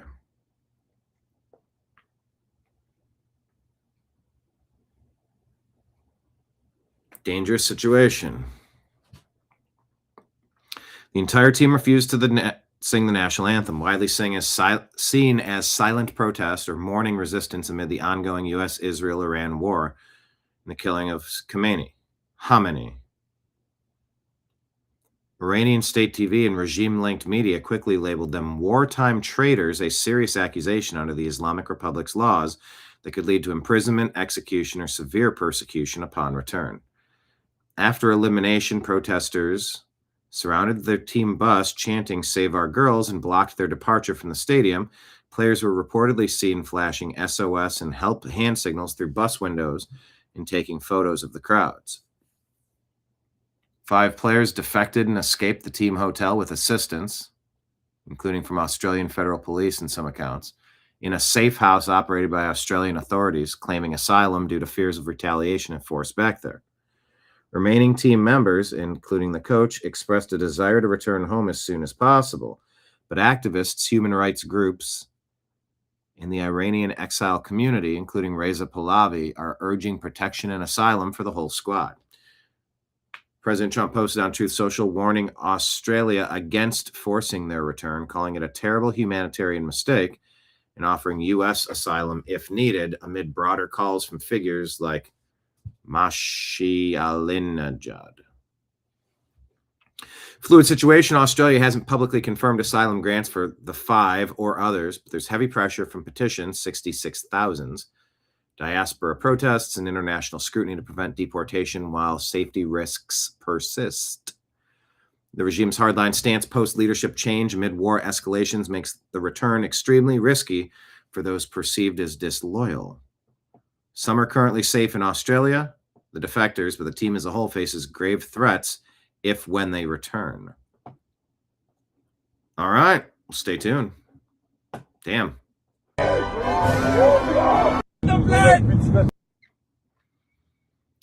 That guy on the plane that got arrested, here's what he was doing. Going to bomb the plane. Dead to America, dead to Trump. Allahu Akbar. Allahu Akbar. Yeah, we're not putting up with that shit ever again. Allahu Akbar. Allahu Akbar. Allahu Akbar. Oh my God. Stop. Sit down. Don't move. What you does me? The plane. Going to bomb. Yeah, no one acted fast enough for my liking. Paid actor? I mean, it seemed kind of weird.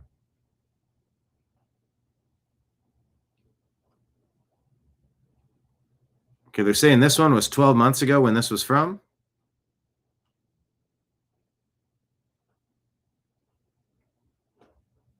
Point being, this shit never stops.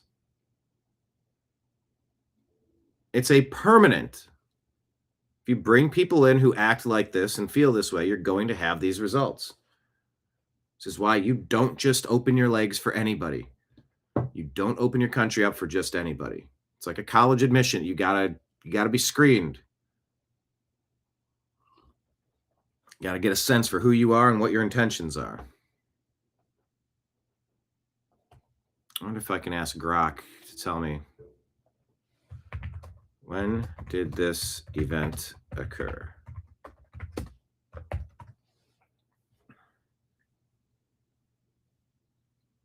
Let's see if Grok can figure out what's going on at this link. July of 25.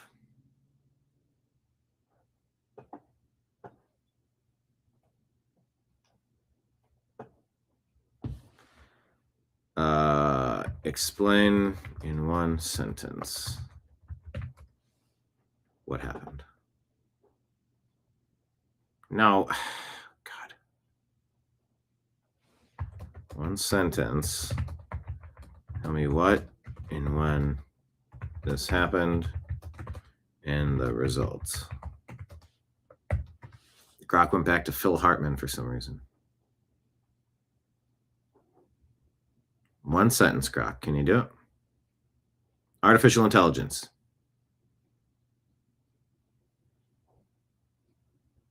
Wow. Use 200 words. That was like 600. UK resident, an Indian guy from the UK, Glasgow.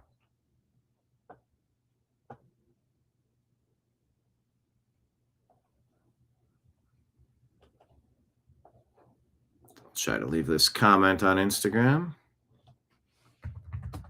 Per Grok.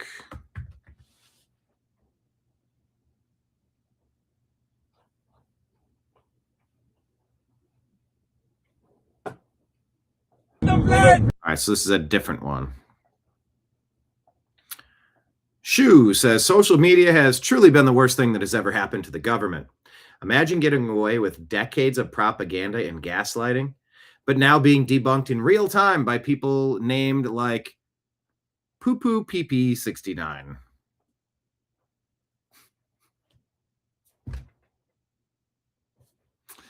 What did Grok say? Tackled No threat, charged with assault, reckless endangering. No plea, remanded in custody.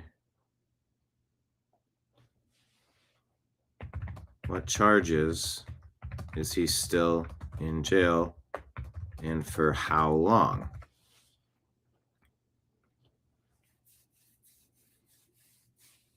They were kind of vague on that answer. No plea. Second appearance for full committal. No plea or final outcome detailed. Still in jail pending further court proceedings. Non-2 terror charges. Okay. Well. Yeah, this is why I wonder how long it's going to be before they take our internet away. They've opened Pandora's box with the internet. Now we don't fall for their bullshit anymore. I mean, Israel has nuclear. Okay, Bill Maher with Anna Kasparian talking about Iran. Israel has nuclear weapons, Bill. They have nuclear weapons. And they don't. And they have the world's military superpower backing them. Right. Well, they have nuclear weapons which they don't use. If Hamas No, they don't use it. Just pretend if like if Hamas had a nuclear weapon, how many seconds would it take before they used it on Israel? I have no idea. 3. 3's the answer. 3 seconds. How do you know that, Bill? Come on. Because it's in their charter. If they used a nuclear weapon against Israel, I'm pretty sure the very land that Hamas cares about would be done for. Okay, They'd be done then for. they would be martyrs, and that would be a good thing, because that's their death cult view of the world. It's a good thing when you die. That's why they strap suicide vests sometimes on children. The fact that you can't see the moral difference between these two sides always amazes me among people. I actually don't see the moral difference. Israel has nuclear weapons, Bill. They have nuclear weapons. And they don't. Jeez, you see her body language? She's like jumping. Israel has nuclear weapons, Bill. Wow. Tim Poole says, Bill Maher's response. Mark Moss says the U.S. money system has been restructured 3 times in modern history, 1913, 1971, and 2026. Federal Reserve gave a monopoly over money to the Federal Reserve, given authority to regulate banks, and becomes the lender of last resort. 71, Nixon closes the gold window. Dollar is no longer backed by anything. The banking monopoly can now print money infinitely. Nixon says, I've directed Secretary Connolly to suspend temporarily, the convertibility of the dollar into gold. Things have been a mess since. Kraken becomes the first crypto firm in history to get direct access to the Fed's payment infrastructure. Out of the Wall Street Journal. Master account approval gives the firm access to the same payment rail as thousands of banks and credit unions. Bitcoin was always the Trojan horse. It's not about banks using Bitcoin. It's about the bank's monopoly over money being broken for the first time. A new wave of money, storage, and payments is coming. Bitcoin is breaking the bank's monopoly on money. All right. Stay tuned. They talk about in Nigeria, Islamic supremacists roasted a pastor and his wife alive while shouting Allahu Akbar. Christians in Nigeria's middle belt is something every believer needs to hear about. Tell the world about the genocide that we Christians are experiencing here. Christmas massacres of 23 alone destroyed 1,300 homes across 17 communities. That's insane. Got to get involved. Everybody. Matt Van Swol says, maybe the people implying that black people are stupid are the racists. Maybe. Maybe the people saying married women are too stupid to get an ID to vote are the sexists. Maybe the people screaming tolerance but trying to silence anyone who disagrees are the intolerant.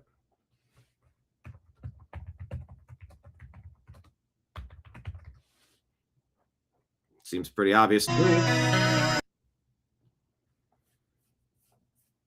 So So to people like David and John and Marion, perhaps, and some other people who wonder what's going on, and are we ever going to see some indictments? The White House just put this out. It's an Air Force pilot here, and it says patriots are in control.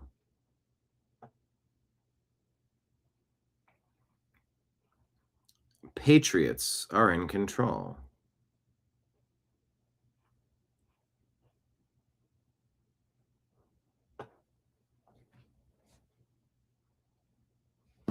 You know what that phrase is. Those are the Q drops. And you go, well, this is coming directly from the White House now, using this refrain, the patriots are in control. And it's been infuriating for a decade watching the bad guys get away with murder, getting away with everything. Our comment was, well, are there going to be any indictments? Because like this whole waiting for indictments, wouldn't we be seeing indictments already if this were true? That's how I feel. But that phrase that the White House just put out on the White House account, that's a Q drop right there. I don't know that I've ever seen something that straightforward. Like there's certain broadcasts that end with that line every single show. X22 report for one. And it's easy to grow disenchanted. Nah, there's a plan. Just sit back. And you go, no, I'm not sitting back. Got to get to work. Got to get to work. Can't trust any of this stuff.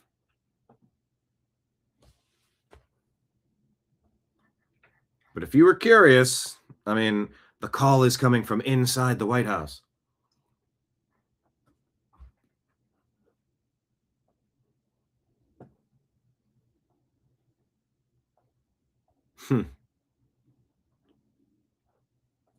This image is pretty cool. George Washington crossing the Delaware with air support. That's a dope image. I'm going to save this.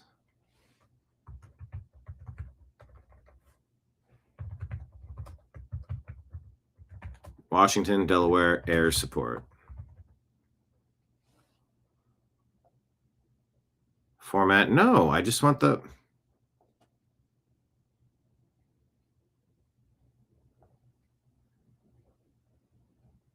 I don't want a web page. That's the only way I can... Just want to copy the image. Why is this weird? Anyway.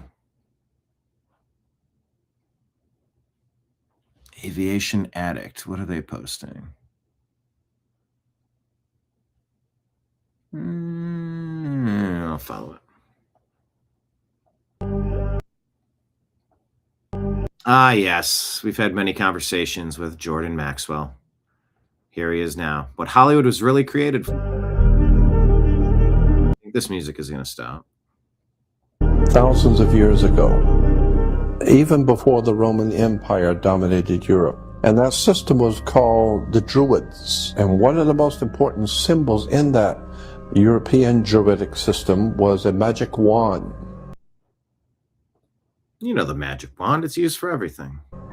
Like Merlin the magician with his magic wand. They're always waving the magic wand. The same idea as today with the orchestra leaders who have the magic wand. And of course, you play to their tune. They're the boss. They have the magic wand.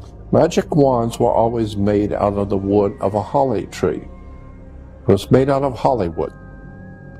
Once you understand Hollywood, you begin to understand the Druidic system, which we call Hollywood. The wood of a holly. Hollywood does three things.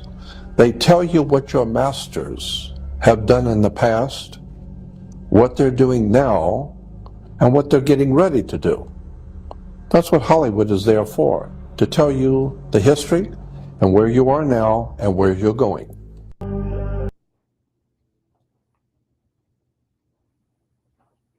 Jordan Maxwell, everybody. California Post reports, hey, remember last week when I covered this guy?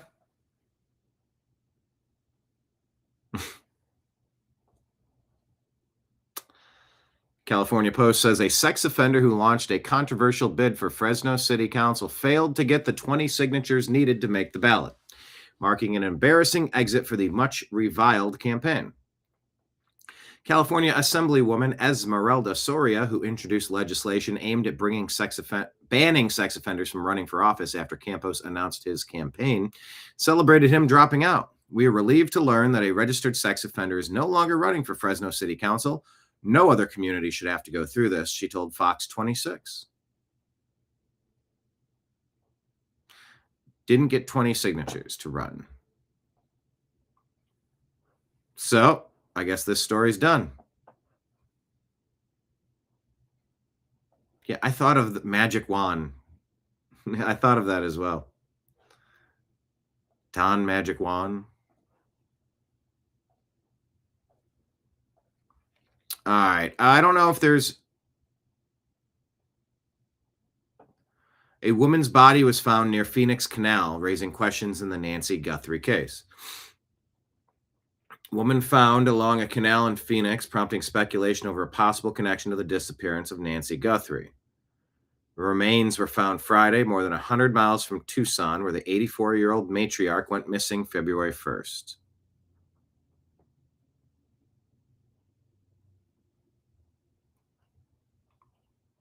Don't know.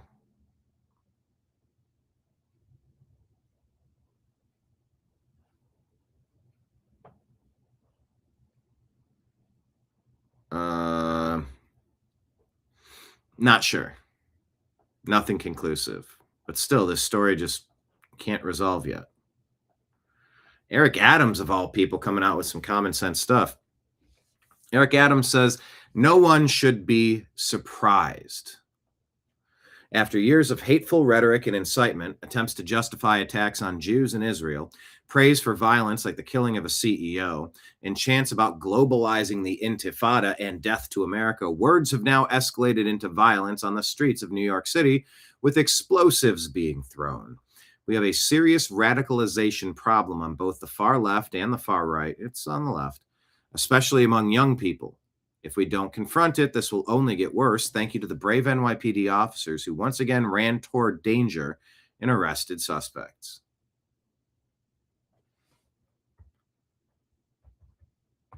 Good statement.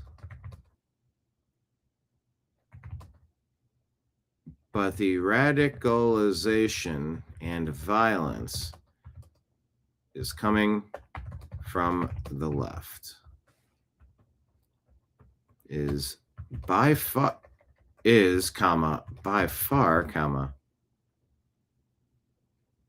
primarily coming from the left.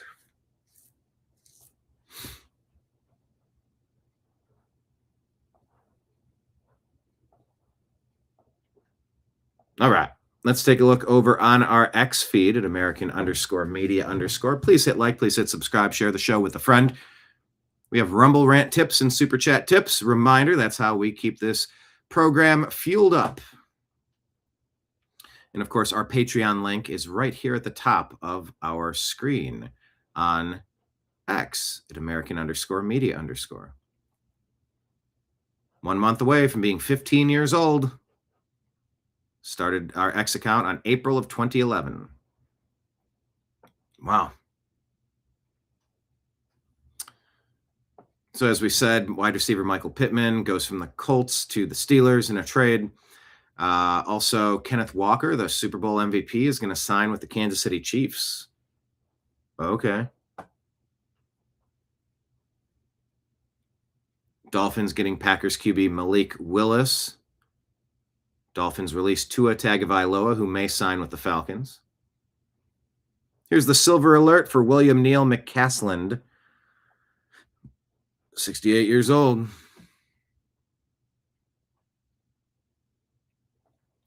Unfortunately, the United States has suffered a 7th casualty, a fallen hero in the Iran conflict. Sergeant Benjamin Pennington, 26 of Kentucky, named as the latest American warrior killed fighting to crush the Iranian regime. Here's JD Vance. A number of our firefighters have all across our country. And I just want to say that if you are the praying type, and I certainly am, I hope you'll spare a prayer for the 6 souls that we lost, for the 7th soul who will be coming home tonight, and for all of their families. You all know better than almost any category of Americans what it means to put on a uniform and to sacrifice for our country. And so I hope you'll share a moment of prayer for our brothers. And that was JD. A number of our firefighters.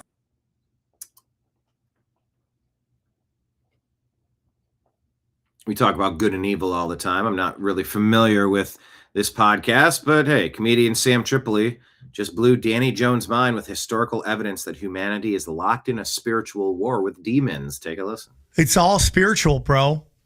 Everything's a spiritual war. Everything's spiritual. Mm-hmm. That's it. It's a war, good versus evil. Yeah. Humanity versus these fallen angels. Mm-hmm. That's everything. Baal worship goes all the way back to the Tower of Babel. Mm-hmm. That's where that comes from. You know, Nimrod. That's it, dude. That's why all these headquarters of these major fucking corporations, they look just like fucking the Tower of Babel, dude. Yeah. Yeah, I have a hard time. I just have a hard time processing some of like the ancient demigods or demons being connected to modern times. That stuff just sort of like breaks my brain a little bit. Yeah, because it's so much, and it's like, again, and it's like also misinterpreting what the shit really was. In what sense? And like, we don't know, like, for example, like, just because there's some deity that came from the ancient Canaanites and we read some fucking Wikipedia translation of what that deity did does not mean that's what the deity was. It's like we're putting this fucking bumper sticker label on what we want it to mean, right? Like, okay, the devil, right? Some people who like rock and roll music think the devil is cool because like it's like an attitude, or it's just like your attitude towards society. You're rebellious or whatever. That doesn't mean you like sucking the blood of babies, right? Well, I mean, and like there's different people. I've talked to a lot of different like religious experts and stuff, and they all have different perspectives on what different biblical or pagan religion deities were or represented. Sure. You know what I mean? Sure. Like one of the most popular ones is Prometheus. Yeah. Prometheus and Lucifer have the same exact story. Yeah. Identical stories. Prometheus is the guy in Greek myth. The firebringer. Lucifer, the light. What did the devil say? Oh, here's knowledge. Don't eat from this apple. What is the apple? Knowledge. Wouldn't the good God want you to have knowledge? This part is, I've always had a problem processing this. Who saved humanity from Zeus and then got chained to the top of the mountain for eternity to die every day.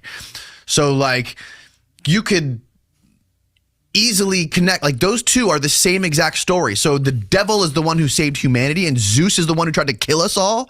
So that's where my... I'm okay. Yeah. Wires start to get crossed. I understand what you're saying, and that's a great point. But so do you believe in the fallen angel story? Believe in it? I don't know. Because if you study, again, if we're going back to philosophies and religions that predate the Abrahamic religions, Vedic astrology, Hinduism, right? Okay, they both talk about God casting down entities trapped down here. Yes. Okay. Right. So it's not just an Abrahamic thing. No. Yes, I know. I believe. Yeah. I see what you're saying. So the question becomes: there's something weird there. I don't know what it is. And when you go to Bohemian Grove, there's a giant owl right there, and the weird shit happening there. So whether it is the real story or not, these people are worshiping a narrative. Yes. And then we got to go, we're the Cantonites sacrificing children? Were the Israelites sacrificing children? Did they take pagan gods? Is that why they were cast out of Israel? Like that's the question you have to ask. Are those stories true?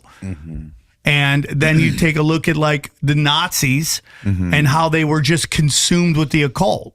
Yeah. And finding all these both Christian and occult symbolism, trying to find all the thing that they stabbed Jesus with. Like they were consumed with that. Find the covenant. They were consumed with that. That's what they did. So I understand what you're saying, and we could get really lost in the hysteria of that. Yeah. But there seems to be recorded history, which says a lot of this stuff is happening. Yeah.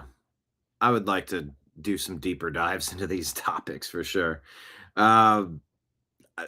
Sort of fascinated by this stuff. Other moves, Panthers land Jalen Phillips in a $120 million deal. Giants sign Isaiah Likely to a $40 million deal to reunite with Harbaugh. Teens charged with throwing explosives at anti-Islam protests near New York City Mayor Mamdani's home.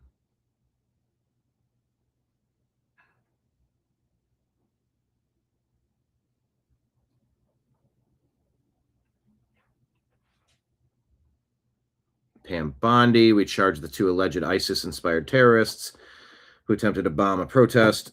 We will not allow ISIS's poisonous anti-American ideology to threaten this nation. Our law enforcement officers will remain vigilant.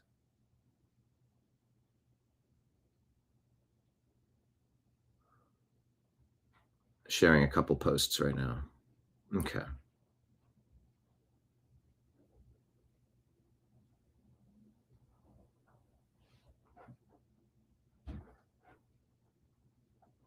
All right. Speaking of this stuff, let's take a look here at Prince Andrew or King Andrew. King Charles. So this is the painting. Wire $11,000 from Wachovia. Epstein, William Doherty. What's this? So here's the image of King Charles. Turn it upside down. Invert the image. Bring them together.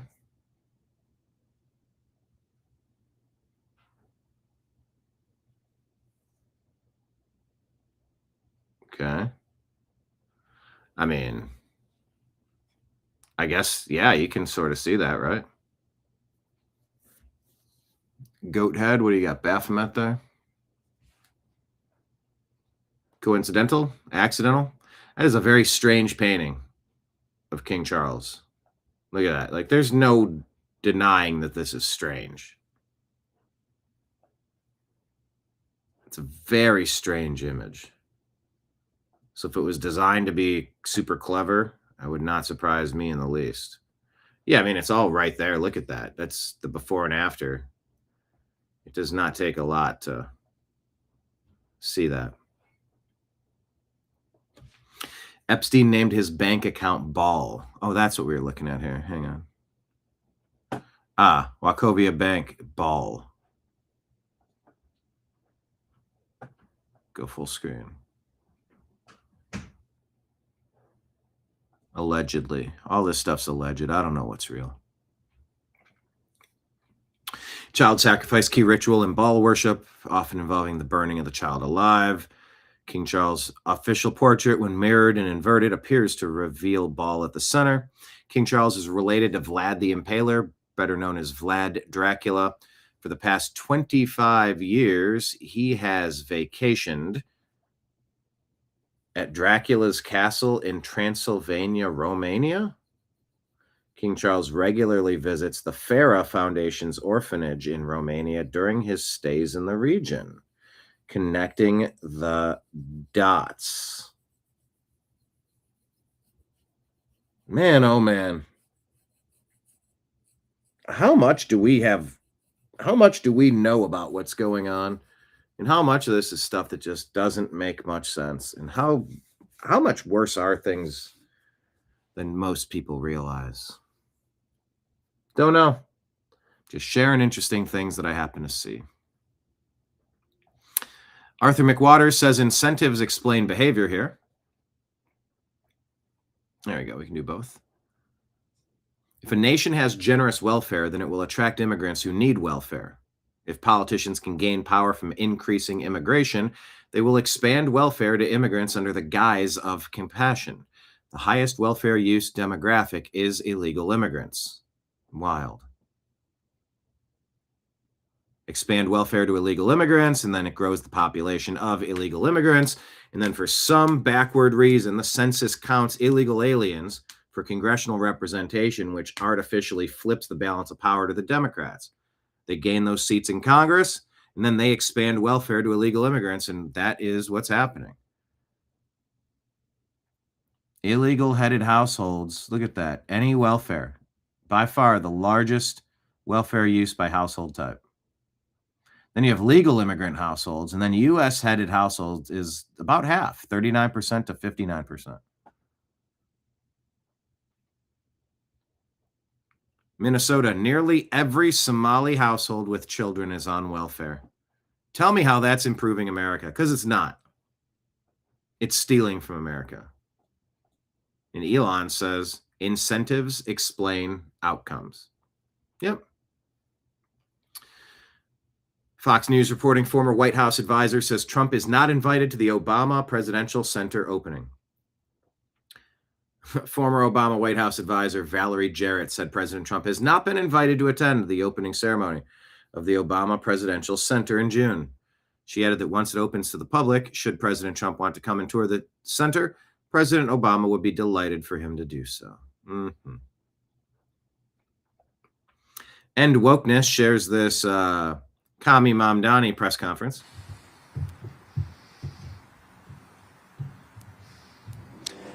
Good morning. On Saturday, a protest was held outside Gracie Mansion, where I live with my wife, Rama.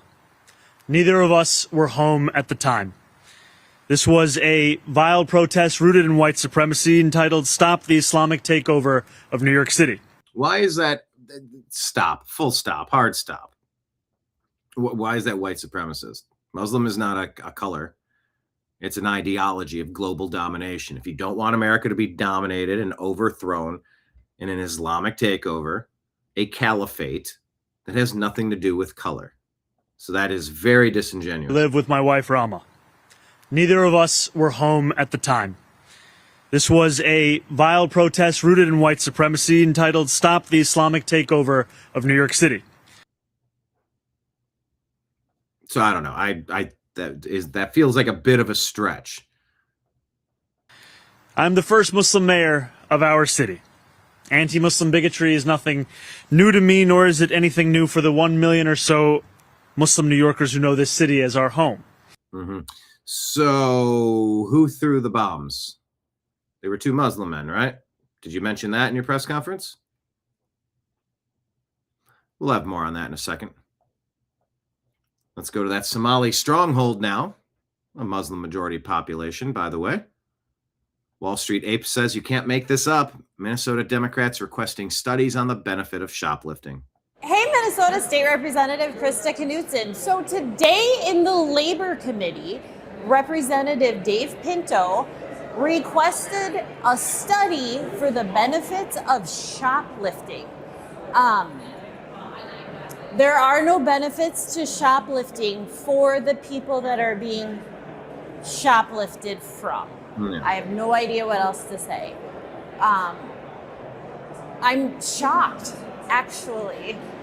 I don't even know what to say.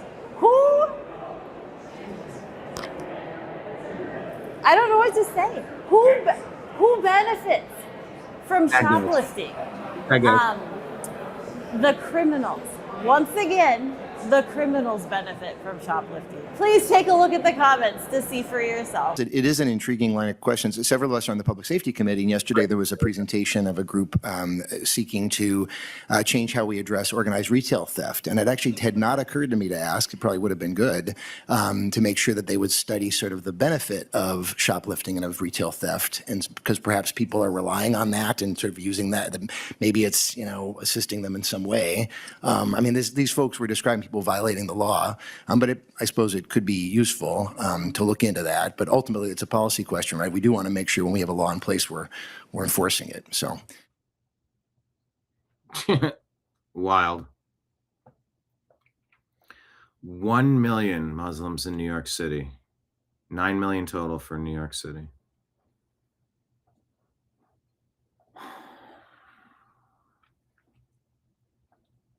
Hey, this guy's trying to run for a position in for the Senate seat, is it? In Texas. What an interesting interaction. What an odd thing to say here. Something that you love that's not family or friends. I love, I'm just saying this because it's on my mind, the trans children who showed up yesterday at the state capitol to advocate for their humanity. They shouldn't have to, but it was an inspiration to watch.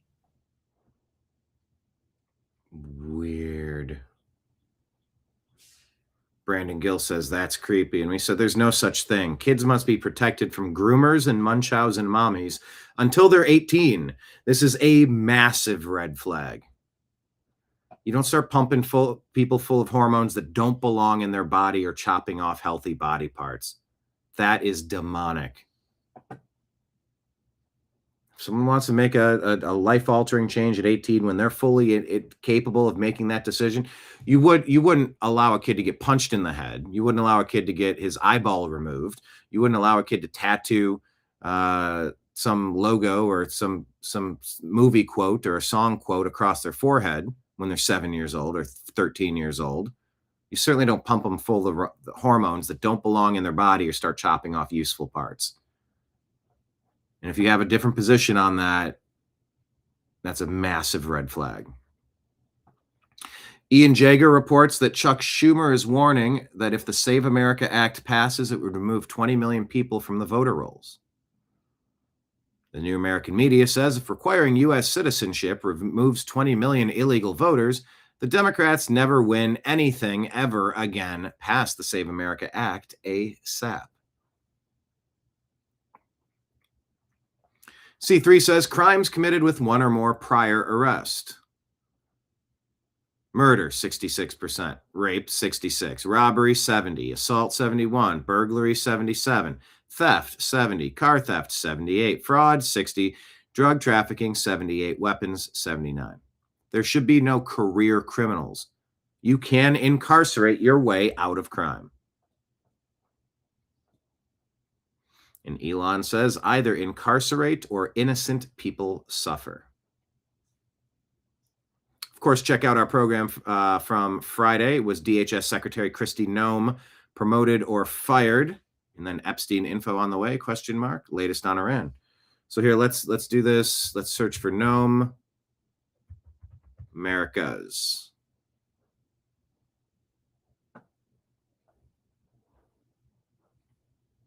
Where's the latest? On the latest. Kristi Noem at her new job is the special envoy for the Shield of the Americas. She says, thank you, President Trump, for appointing me as the special envoy for the Shield of the Americas. Secretary Rubio and Pete Hegseth are incredible leaders, and I look forward to working with them closely to dismantle cartels that have poured drugs into our nation and killed our children and grandchildren. The Western Hemisphere is absolutely critical for U.S. security. In this new role, I will be able to build on the partnerships and national security expertise I forged over the last 13 months as Secretary of Homeland Security. We have made historic accomplishments at the Department of Homeland Security to make America safe again. We deliver the most secure border in American history. 3 million illegal aliens have left the U.S. We've located 145,000 children. FEMA delivered fast disaster relief at a 100% faster rate. We ushered in the golden age of travel, saved the American taxpayer $13 billion, and revitalized the U.S. Coast Guard.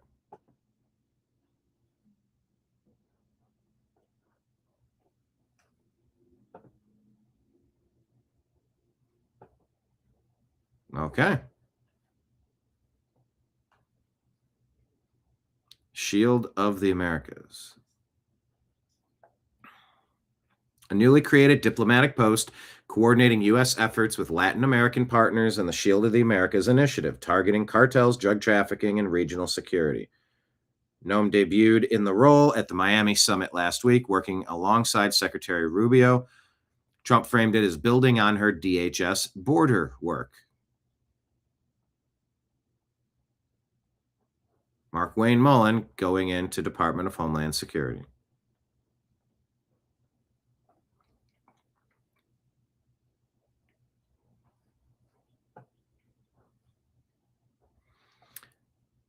It's a major restructuring. Susan Edelman says the placement of the Muslim prayer rug in front of the FDNY's memorial plaque of firefighters killed on 9/11 has angered members who contend that the Ramadan observance disrespected the fallen heroes. The FDNY denies any intended disrespect. Laura Loomer says Muslims do this on purpose. Placement and symbolism are very important to those people. They love conquering things. For Muslims, placing an Islamic prayer mat in front of a memorial plaque for NYC firefighters who died on 9/11 is just as satisfying to them as watching the planes fly into the World Trade Center on 9/11. We know they all loved it. We have news reports of them celebrating on rooftops and partying on 9/11 in the Middle East. It's sickening. Why are we allowing for Ramadan services inside NYPD and FDNY?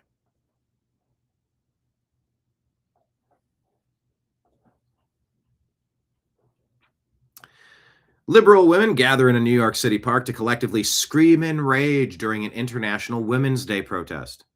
If they think this is going to further women's rights or whatever, these people have some real brain damage. What makes you mad? And now I invite you to scream!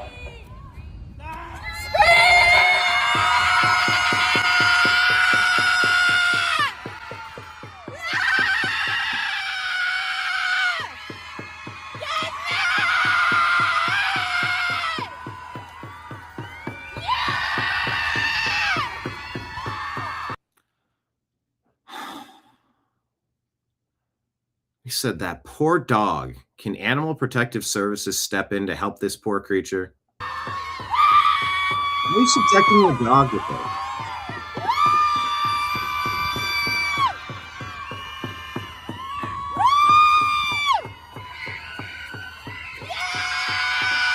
This poor dog. Going, what the hell is going on? What is wrong with this crazy lady? This poor dog. It's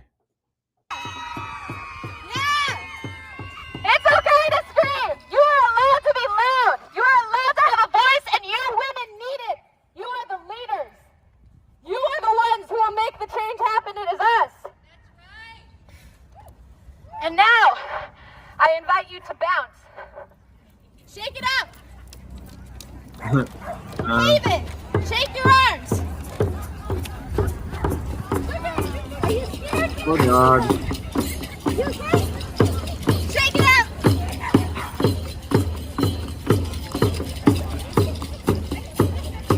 This dog is going, what in the hell is wrong with you, lady? What are you doing? Out of all the people I could have been adopted by, I get the lunatic. Put your arms over your arms! Yeah, put your arms over your Give arms. yourself a hug. This is called havening. Feel your hands. Shake it out and give it back to the earth. Oh, this poor dog. You know, International Women's Day or something. Democrat leaders try to get fellow Democrat candidates to drop out of the California governor race, but they're not listening. Well, it is official as we turn to Your Voice, Your Vote. There are now 10 major figures running for California governor as of today. We are just 3 months away from the primary. ABC 7 Eyewitness News political reporter Monica Madden joins us live. And Monica, the polls have shown us likely voters so far aren't coalescing around one main candidate. That's exactly right. Some see it as an issue, with Democratic leaders worried this gives an advantage to Republicans. It's going to. I think California, the top 2 vote getters. So if they don't rally around someone, like when Biden forced everybody out, and in, I think, like one day, they all just, Biden was the second least popular choice. Kamala was the worst. They all went around Biden, and they became the top of the ticket and the vice president of the ticket, because they were able to whip their party into shape. Something has changed in the Democrat Party, though, if they're not doing this, or they're selling themselves pretty high. You got to bribe me out with a really big offer if you want my 2%. But for what's really the first competitive gubernatorial primary in recent cycles, many view it as a positive for democracy. 3 months to go and a crowded field that shows no sign of dwindling. I don't think we've ever had this many candidates. Eric Swalwell. No way. Of dwindling. Oh my God, is that Tony Villar? Oh, and this crazy lady. What a bunch of losers.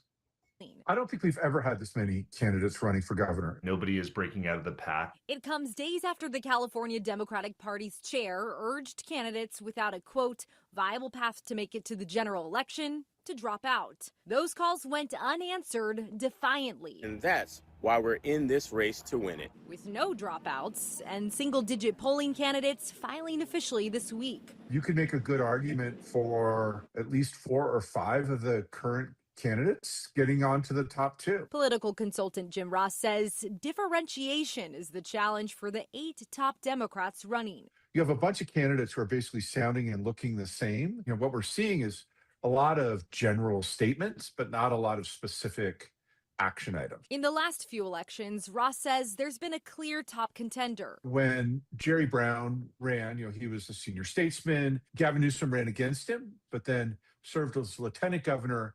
And what I think a lot of people felt was kind of an apprenticeship, is you didn't see anybody develop and really become the clear front runner over the 8 years that Gavin Newsom was governor. So you've got a field that, you know, some on both sides would say is fairly uninspiring, or at least has not gained the attention of California voters really in thrust yet. Republican strategist Tim Rosales says that's also an issue for the top GOP candidates. You've got Steve Hilton and Chad Bianco, and both ideologically are pretty much occupying the same lane. But he hopes it will work to their advantage. The more Democratic candidates, the better it is for the Republican candidates. But the fact is that it just is very, very difficult for a Republican against a Democrat in a general election. The clock ticking, with vote-by-mail ballots hitting mailboxes in 2 months. Oh my God, no vote by mail. You've got to be kidding me. Stop the vote by mail shit. I don't believe anything that's done by mail. As for the top issues, affordability, of course, remains top of mind for the general public, but particularly in the Bay Area, political observers tell me they expect jobs and the economy to be the bigger issue with the AI boom. So any candidate that can carve out a winning message on those key issues might have luck in surging ahead. Dan, Amma. Okay. Thank you so much, Monica. All right.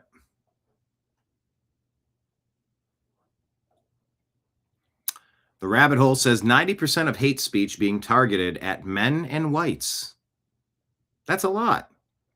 Facebook's race-blind algorithm backfires in their face and finds 90% of hate speech was directed toward white people and men. So that's exactly what I discussed with you, provided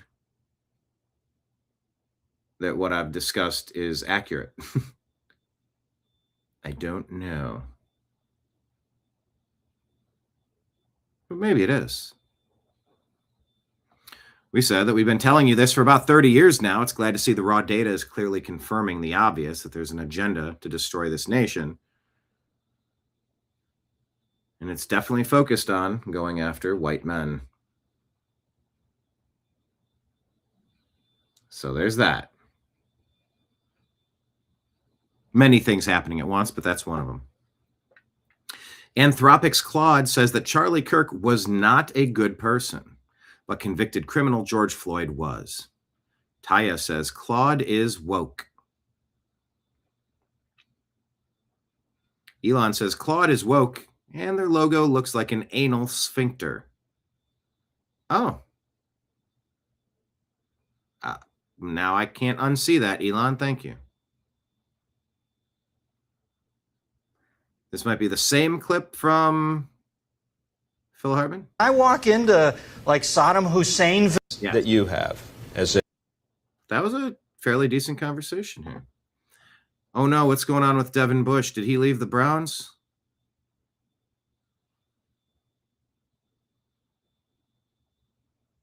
Oh, Devin Bush leaves and goes to the Chicago Bears. No.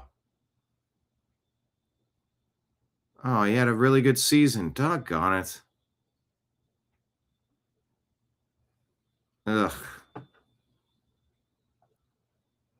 It's free agency day, so everything's kind of happening.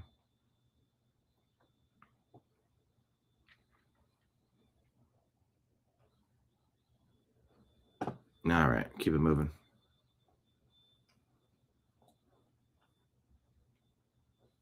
Yeah, this is the bomb threat on the Nashville flight. I think I showed you all of this. Yes, I did.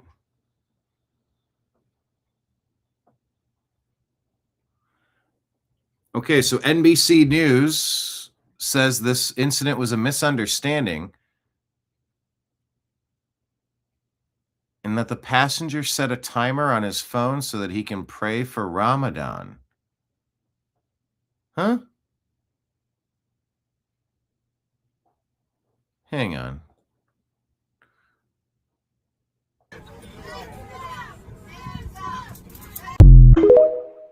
What's Grok say about this?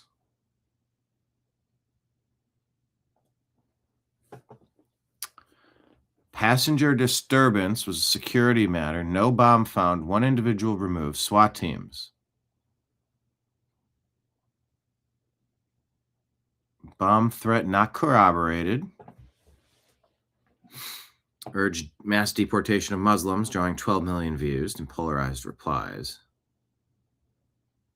Minor assessments, disturbances. So what was the guy charged? What did he do? A little short on information here, but we saw that. No, the passenger not charged. Atlanta police, FBI, determined no credible threat. No charges will be filed. Flight was en route.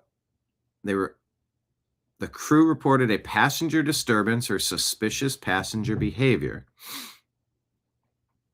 Middle Eastern and Arabic descent had a phone timer alarm going off repeatedly every 10 minutes, which he used for Ramadan prayer timing.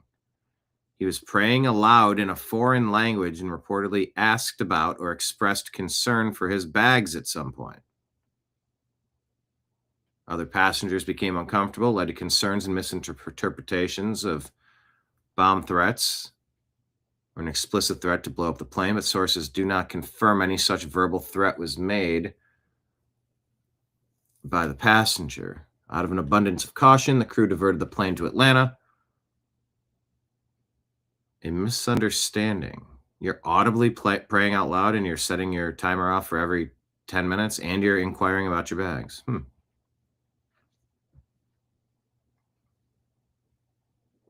Okay. So I will rate this as yes. It is helpful. It's easy to understand and addressed the Post's claim.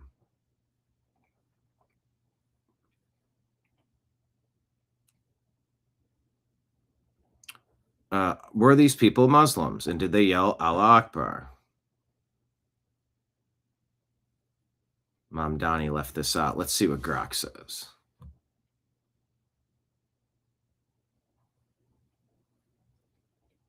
They call them Pennsylvania teams, Emir Balat Ibrahim Qayyumi, ISIS-inspired improvised explosives.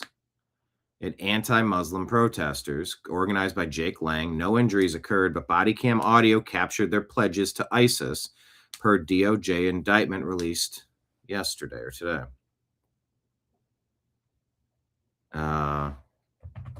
They citizens of America? Are they Muslim? Like, why is it hard to get the answers to the questions? Like, that should be the no. They are not confirmed U.S. citizens.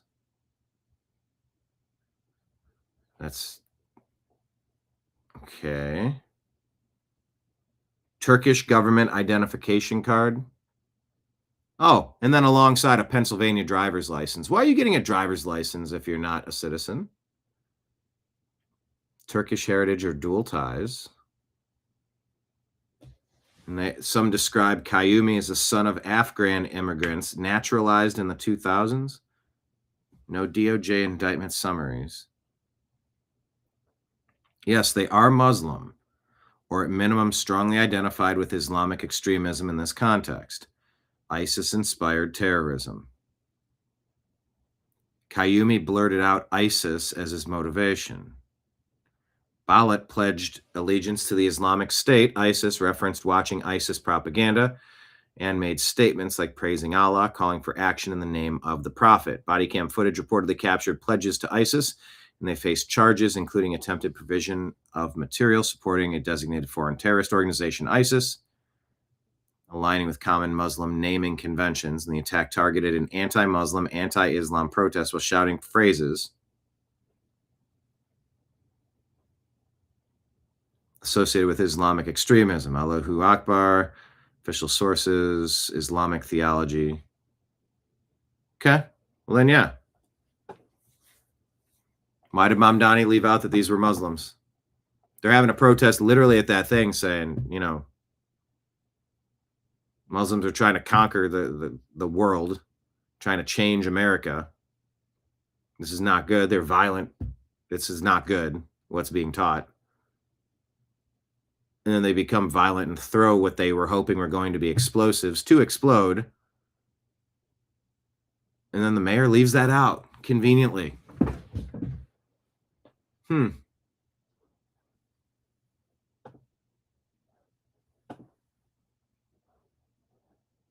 Very interesting.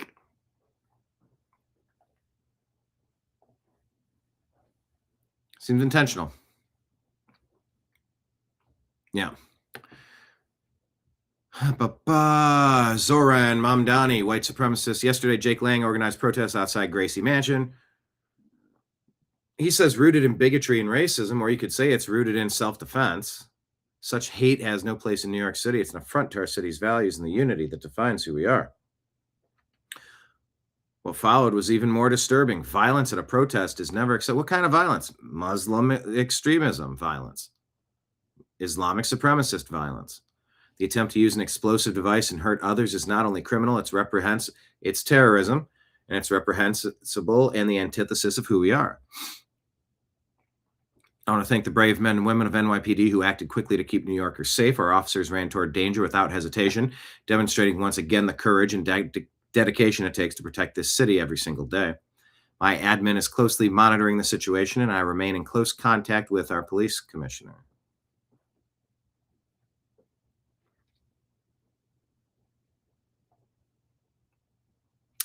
Your fellow Muslim terrorist friends try to blow up New York City. It's only a matter of time before your Muslim terrorist friends are successful at blowing up New York City to hell. People of New York City already regret voting for you, but they're going to likely be dead because of your friends, says the Hollywood Resistance.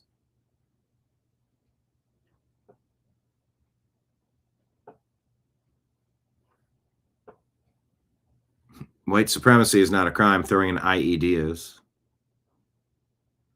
Let's check Mike Evans. Did he pick a team?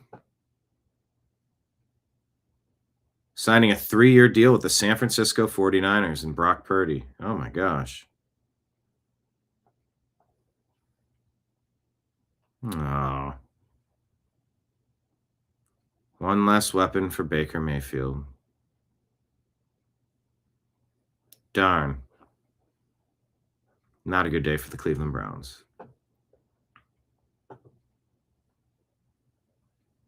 Yeah, Jake Lang, people call him an agitator. They call him a Fed.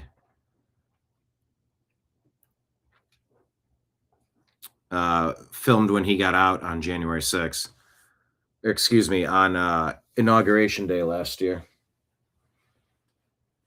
Outside of D.C. Hard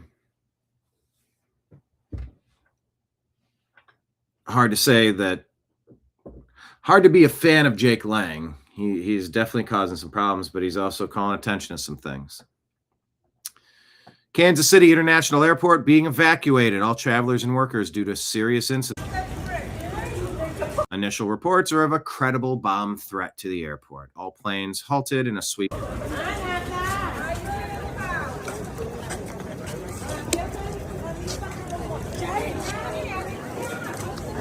You got ISIS bomb throwing. You have a Middle Easterner with alarms going off and praying in Arabic or Farsi or something every 10 minutes and inquiring about his bags and making passengers nervous. You have a credible bomb threat here in Kansas City.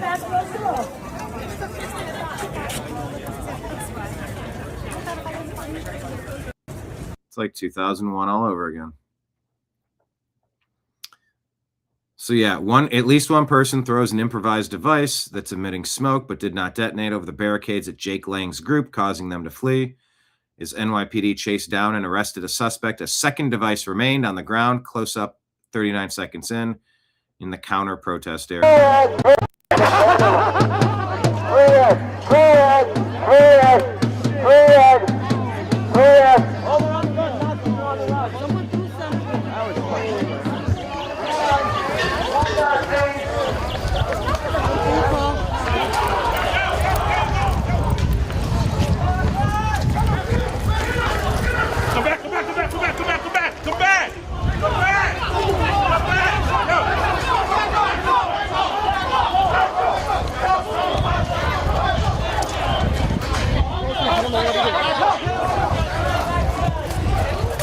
Oh my God.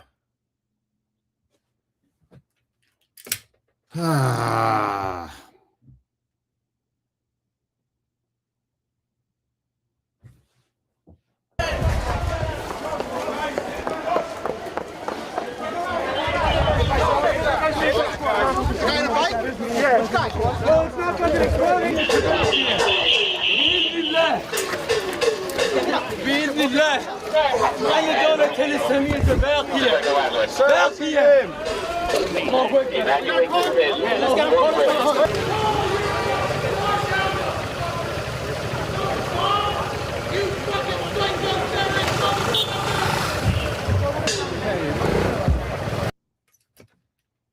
Ah, my God.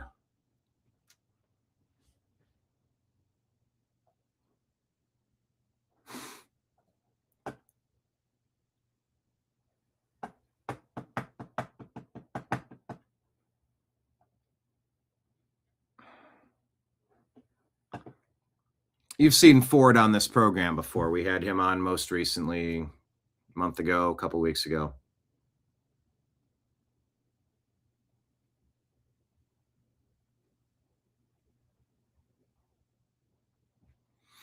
I just sent him a text and said, "What the fuck, dude? This could have been the last shot you ever made. You're going to run up to the device and wait for it to fucking explode in your face?"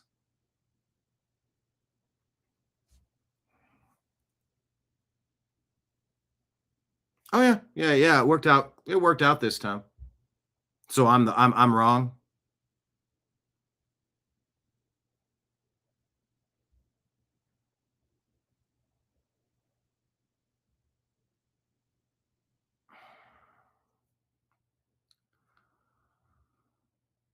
Ford is not going to stop doing this. I told you I had the intro to the TNAM Daily Show, the Agree to Disagree show, for a while. And then Charlie Kirk got assassinated. And I'm like, oh my God. And that's just a dude I met for 30 seconds. He gave me a 20-second soundbite as he was walking onto stage at a sold-out event. I didn't know him. If I had to deliver you a show today where Ford was like in a casket somewhere, in a morgue somewhere, I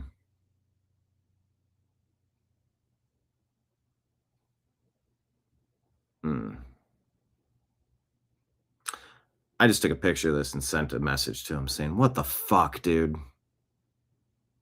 This could have been the last shot you ever took.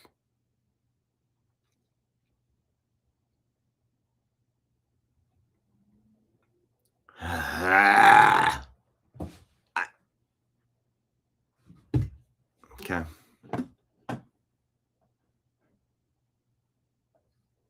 Yeah, so stupid.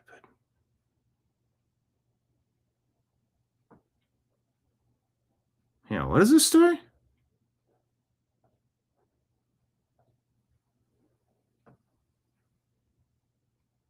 It's dramatizing.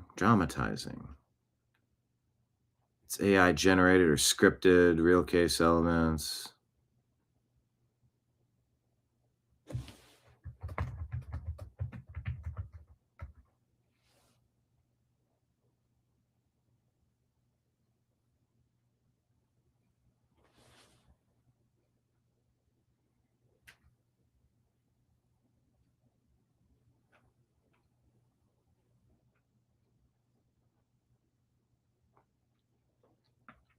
(2018) Houston incident, 911 dispatcher Crenshanda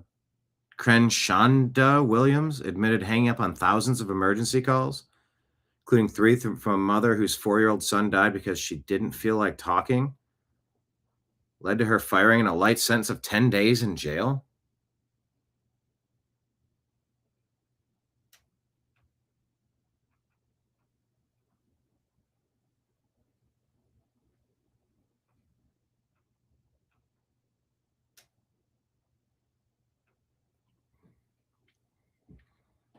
Okay. Well,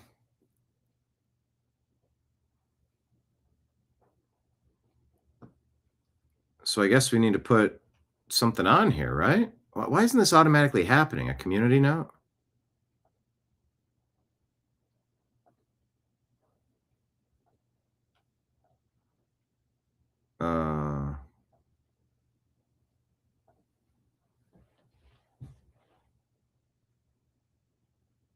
It said it's AI and not real. Okay, we'll move along, but that's crazy.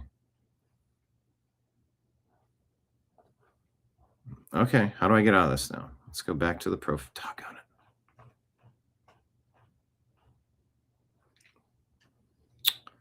C3 says this is the exact moment when Democrats decided it was time to use illegal aliens as a political and cultural weapon. Unfortunately, the Republicans obliged. Reagan beat Mondale 525-13. Only Minnesota went blue.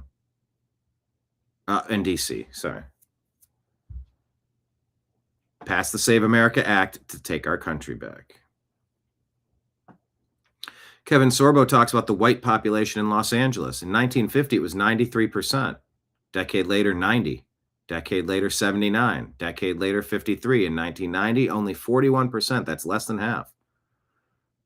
Down another 10% in 2000. 28% in 2010. 26% in 2020. And only 24% in 26. He says, at what point do white people become a minority? Yeah, you're at it, buddy. You're at it.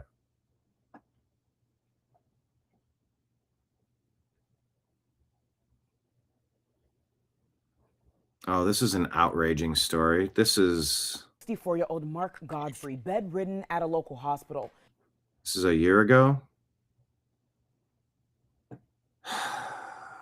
He's been there now for over a month.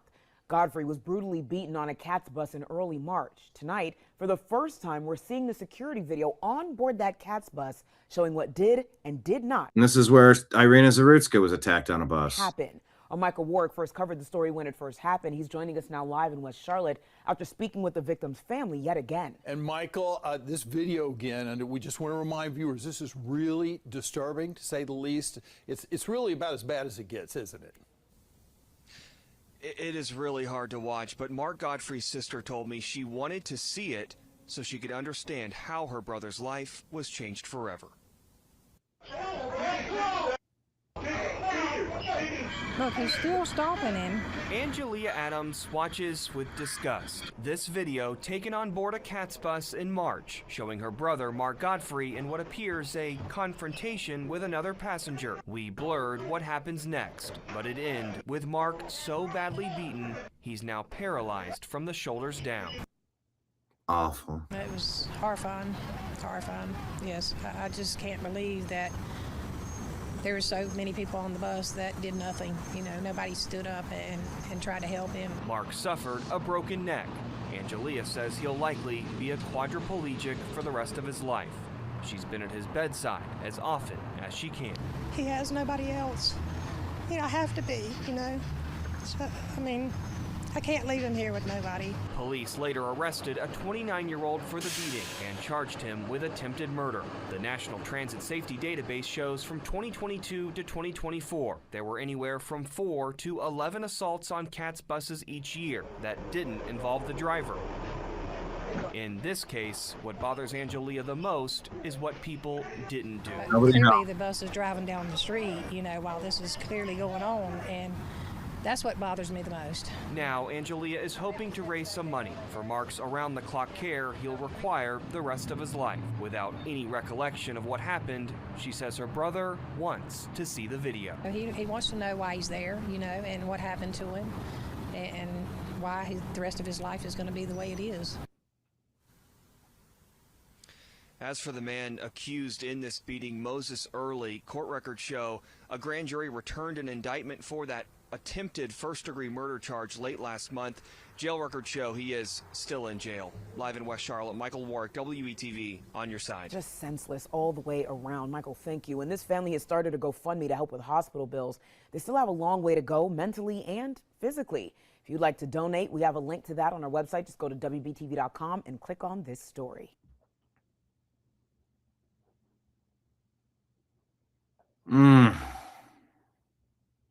Veteran. His attackers spent only 3 months in prison and he's out for breaking his neck.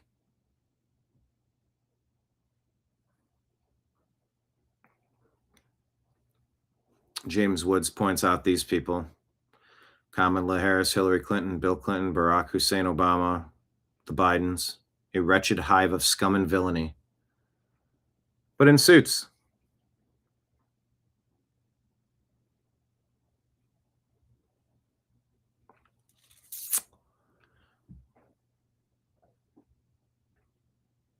Got a reply back from Ford.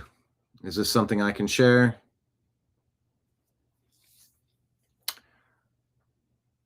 This is that news to share video of the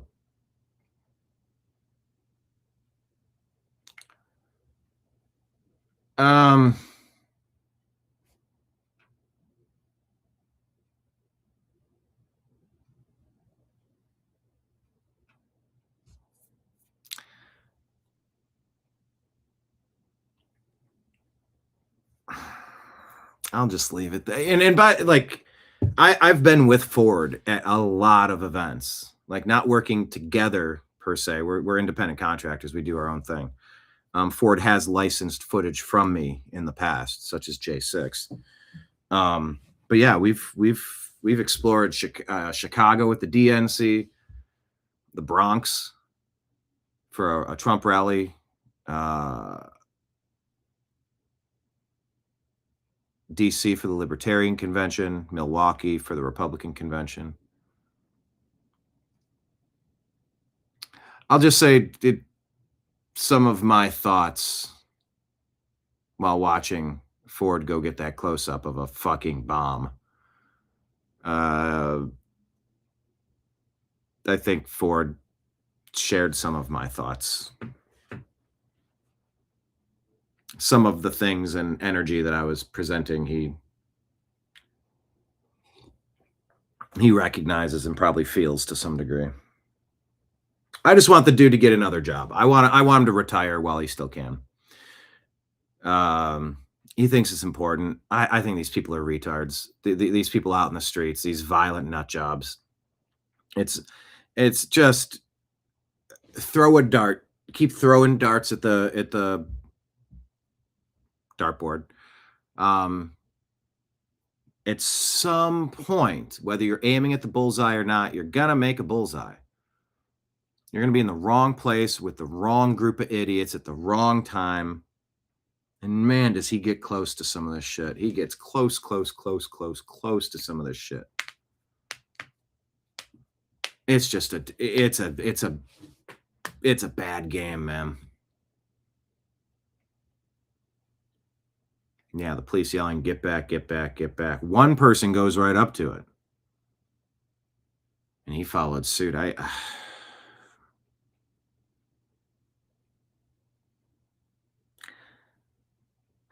God forbid anything happens. I mean, it's not like he doesn't know better. You know, like he's making his choice. You can say the same thing to people you know joining the military. You know there's a risk involved. Yeah. Anyway, I'm going to move on. I don't want to think about it.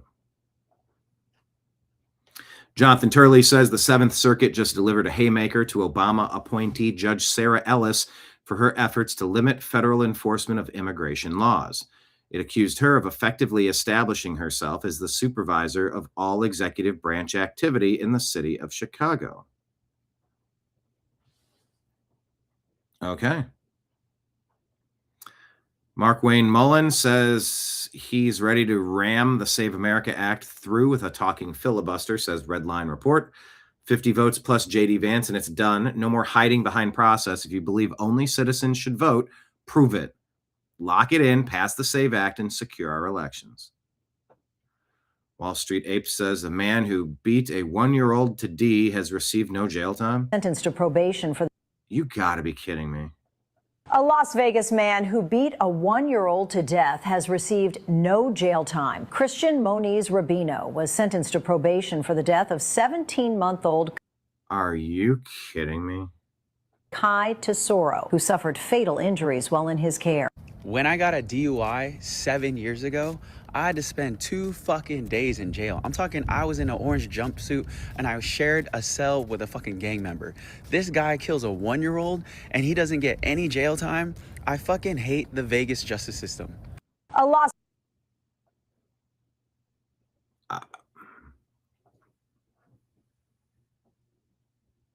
Oh, David says YouTube is definitely deleting comments. Jump over to Rumble.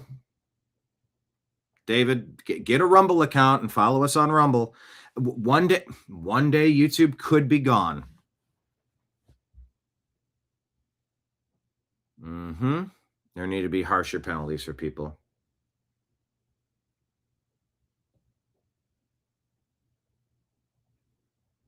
I agree completely.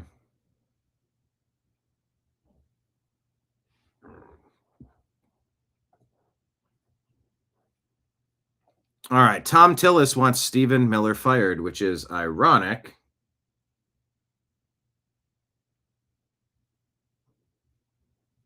Oh, wait, what's happening? No. I don't want I don't want this. Oh, for the love of God, what's happening?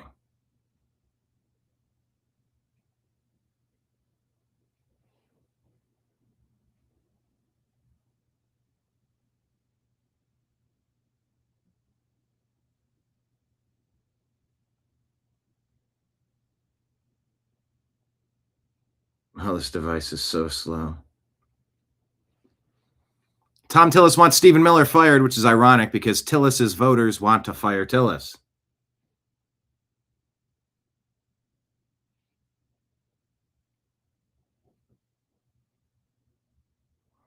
Republican voters want more Stephen Miller and less Tom Tillis in D.C.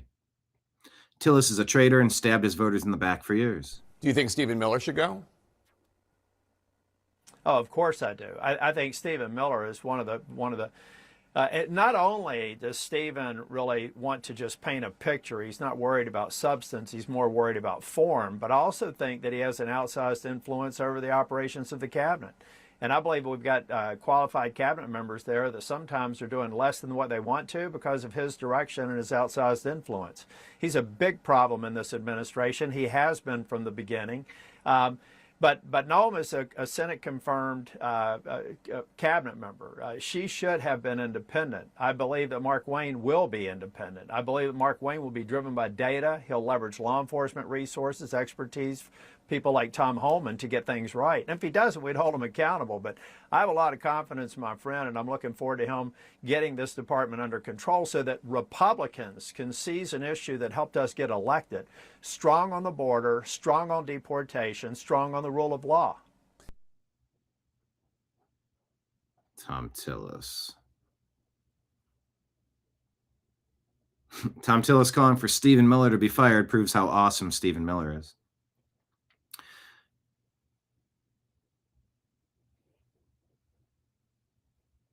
Scott Pressler gives you an update. Breaking: Senator John Cornyn has made a public statement in support of the talking filibuster to pass the Save America Act into law. Thank you. Contrary to fake news in the Twitterverse, I've supported the Save America Act from day one. I will happily support the talking filibuster if that's what it takes to pass this into law. Real Donald Trump. Dan Hill says recess appointments.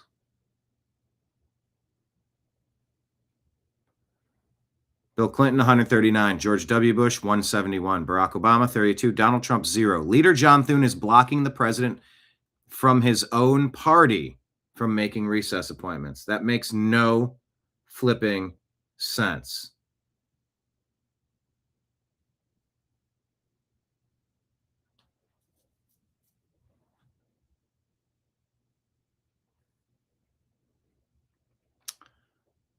Former Oklahoma First Assistant DA Kevin Etherington convicted of possessing child bad stuff.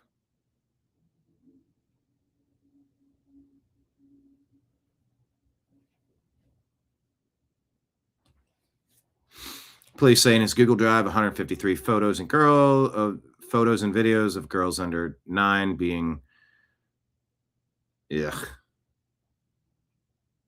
This dude went after criminals for 8 years, and now the jury wants him behind bars for 20.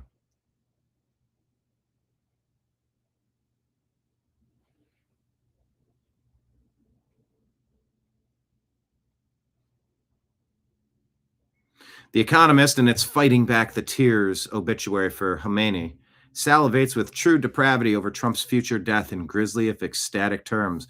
When Mr. Trump's body was ashes, eaten by worms and ants, it makes the Washington Post and its infamous austere Islamic scholar obituary for Abu Bakr al-Baghdadi seem very quaint indeed.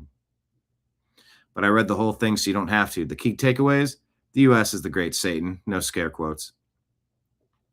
For readers who don't know what Israel is, the Economist helpfully translates it in parentheses to be the little Satan. It goes on and on.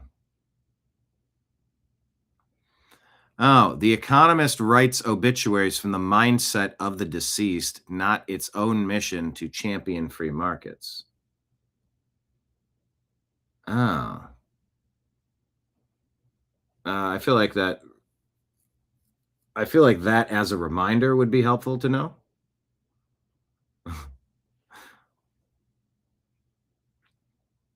President Trump says, great job by the hardworking Scott Pressler on Fox and Friends, talking about using the filibuster to pass the Save America Act, an 88% issue with all voters. It must be done immediately. It supersedes everything else. Must go to the front of the line. As president, I will not sign other bills until this is passed, and not the watered-down version. Go for the gold. Must show voter ID and proof of citizenship. No mail-in ballots except for military, illness, disability, travel. No men and women's sports. No transgender mutilation for children. Do not fail. President DJT. Here's your picture of the thing that Ford ran up right on top of to get a close-up picture of. 6 people have now been arrested in connection to the IED that luckily did not explode. We have active terror networks forming in the United States. Stay vigilant, all. It was pointed out to me by that this writing, 6 people arrested in connection to the IED that luckily did not explode. I believe there are 2 people arrested in connection with throwing things, those 2 that we referenced, and 4 additional people, perhaps on the Jake Lang side of the protest. So 6 people were arrested in that general vicinity and general timeline that also included 2 arrested for throwing IEDs, or an IED. It was 2 of them, right? Or just 1? 2, I think.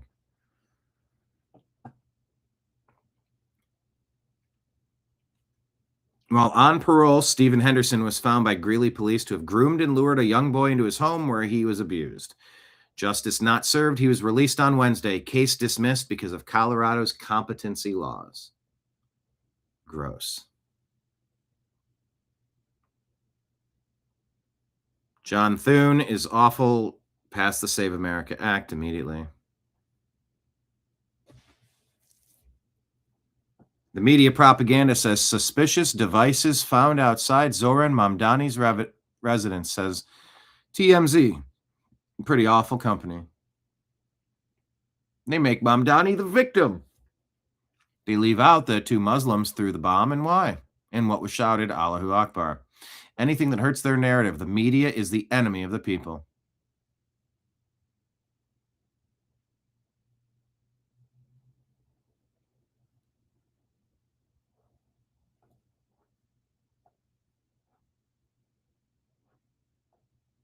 There we go.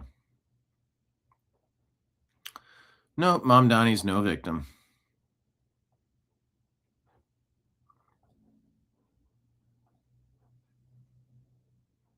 J.K. Rowling says, Steve in Ireland, who targeted me with endless abuse on here because I oppose the chemical castration of children and the removal of protected spaces for women and girls, has just been sentenced to 30 years in jail for child R.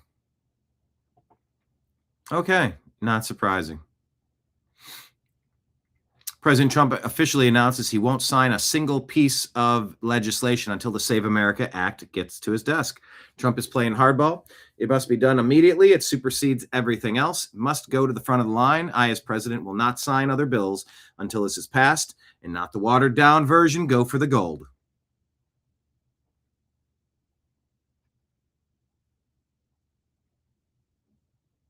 Rick Scott says securing elections is a top priority to the American people. If it takes talking filibuster, so be it. We must get this done to save our country. Rick Scott's been fighting with based Mike Lee to get this done for years. Jackson. Matt Van Swole is now convinced that the majority of the GOP in Congress are just Democrats at heart who say things that sound conservative to get elected. Maybe the uniparty is real after all. Maybe that's why they won't vote on any of the popular Trump agenda items. This sucks. Why is Baker trending?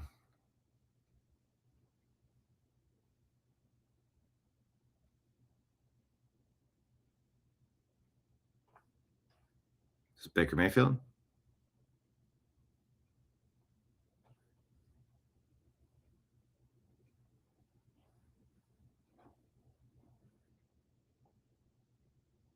Kenneth Gainwell goes to the Bucks on a 2-year deal. Oh, wow. Okay. My whole fantasy teams are shifting. Titans signed Wan'Dale Robinson. 4 years, $78 million, 38 guaranteed. A lot of moves. Keaton Mitchell. Standout running back Keaton Mitchell, not tendered. So he goes to the free agent market. Let's see where he goes.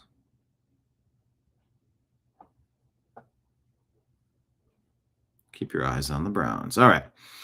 What else did we have? Go back one more. Go back one more. We have the House and the Senate and the White House for 14 months, but haven't passed simple, secure election laws. Proof of citizenship, voter ID, same-day voting, paper ballots. Our GOP has failed us miserably. Virginia Democrat Mark Warner continues defending the Iranian regime, saying there was no imminent threat. Once again, there was no imminent threat. He says twice. Emerald Robinson says she got a call from a Senate staffer. GOP leadership can't allow the disclosure of sex harassment settlements right now. The reason, it would harm John Cornyn. I'm told that particular settlement was paid to another man. James Carville has some. Fat fuck Trump, if you listen to this, you listen good, because what I'm getting ready to say is what a lot of people in this country speak for, who I speak for. And I speak for a lot of fucking people. You hear me? Do you? Me, you fat asshole. This is what we believe. You're right. I got Trump derangement syndrome. I hate the motherfucker. And you know what? I don't want to get rid of it. I don't want to get better. I want to get worse. I want to hate him more. I pray to God in heaven, God reign the righteous reign of Trump derangement syndrome. Pray for me, Lord. I'm your vessel on this earth. Pray for the people that listen to this. We want more. We want to hate the son of a bitch so much that we can't see straight. Look, you fat fuck Trump, if you listen to this, you listen. Mm-hmm. Yeah, they'd put us in gulags if they had the chance. 100%.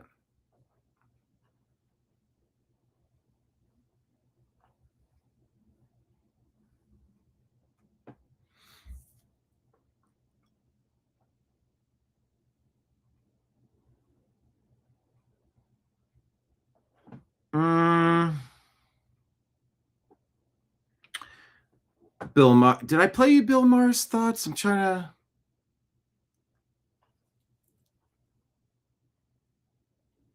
Radicalized white men are the greatest domestic terror threat in our country, says James Tallarico. Awful, awful, awful, self-loathing, weird Democrat kid in Texas.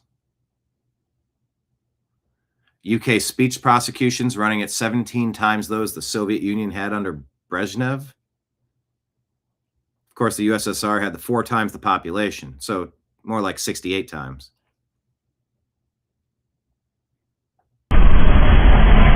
Asian man randomly stabbed in the back.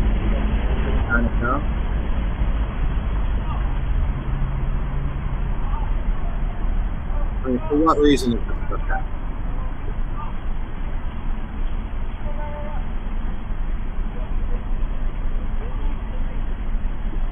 Oh. You're on your own. Look at that. Everyone ignores it.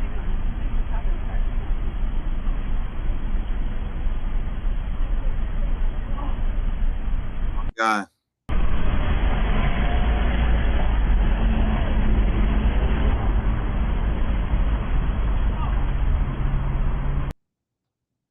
Be prepared.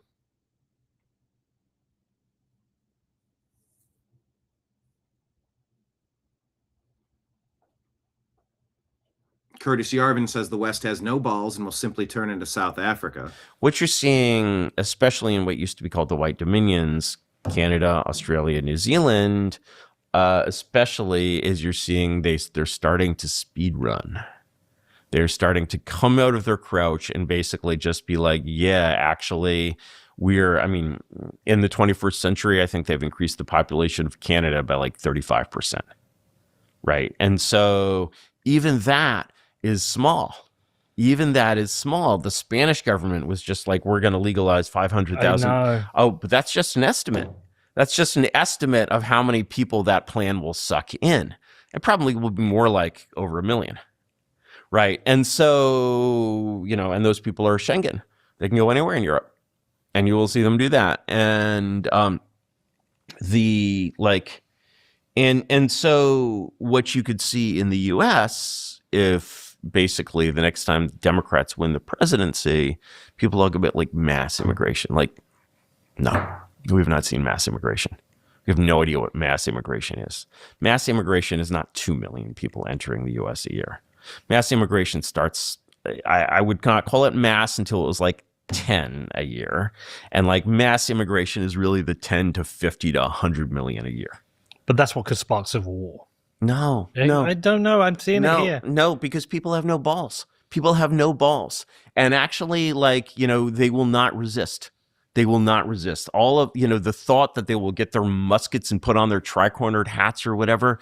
You know, when you go back into the period when people actually did this, you're just like, fuck, these people are completely alien to us. Never happen. It won't happen at all. What will happen is exactly what happened in South Africa, which is they will just acknowledge that they've lost all of their power forever, and then they will sit quietly in their houses and build more and more barbed wire and electric fences until finally they are exterminated in one big pogrom. That's the future. That's what will happen to your children. Wow.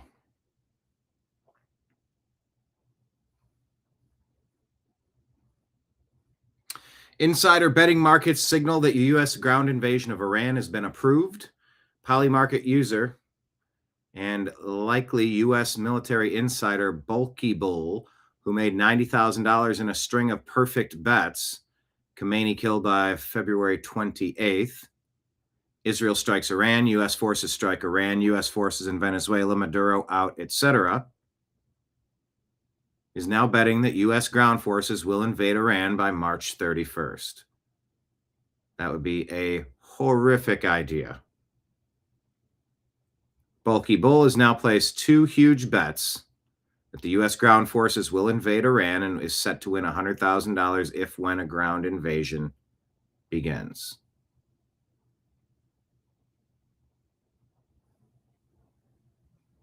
According to Silver Trade. Bill Maher's take on it may be surprising. Also, this week, war. Did you hear about that thing? We bombed Iran, and it's going on. Now, have you expected me to say I hate it? I don't. Sorry. When he puts boots on the ground, yeah, then I'll hate it. Now, I know too many happy Iranian Americans. Sorry. And you cannot name one horrible thing that has happened in the Middle East in the last 50 years and not connect it to this fascist theocracy. They're like 6 degrees of they don't eat bacon. And it's popular. 6 degrees of they don't eat bacon. Fascist theocracy. They're like 6 degrees of they don't eat bacon. And it's popular. I mean, Iranians all over the world are doing the Trump dance. Have you seen that? The whole world is jerking off 2 guys at once now. It's amazing, yeah.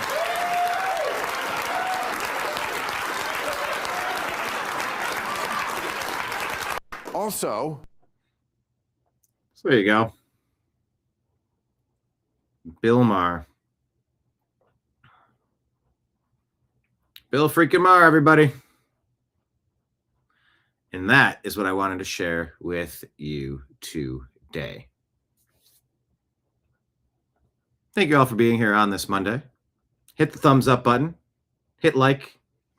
Share the show with a friend. Invite some of your friends to the program. If you like what we're doing, you can subscribe to us on Patreon. Become a monthly supporter. You can become a monthly supporter on Rumble and YouTube. So please consider doing such. And we'll be back tomorrow at noon to deliver another episode of whatever the heck's in the news. I just want to get along, you know? I don't really have much of a problem with anybody until they have a problem with me. Putting your head in the sand is not going to stop people from doing bad stuff. It's not quite how it works.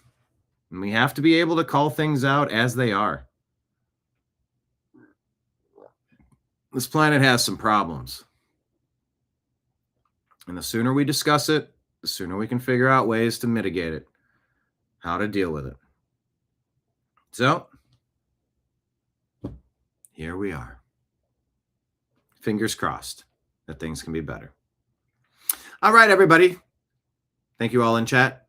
Thank you, everybody watching this after the fact. Please leave your comments, especially if you're watching after the fact.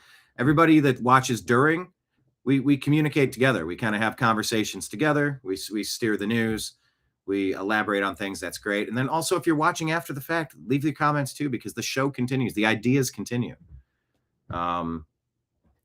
This is a game of tennis. It's not really just shooting free throws, you know? So, yeah, this planet has 535 problems. Congress. It's almost like you'd be better off just doing a random draw to put someone in Congress. Just the whole scattershot of whoever happens to be available. Like you get selected to be on jury duty, you get selected to be in Congress. Would we be better off? I mean, if you had term limits, how could you not be? Obviously, you'll find some dummies, but you'll also find a lot of people that would do a way better job than the compromised schlubs that we have at this point. So anyway, signing out on behalf of everybody in the TNAM universe. I appreciate you. I love you. And we will talk to you again soon. Take care, everybody. Peace.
Your guide to the truth. TheNewAmericanMedia.com.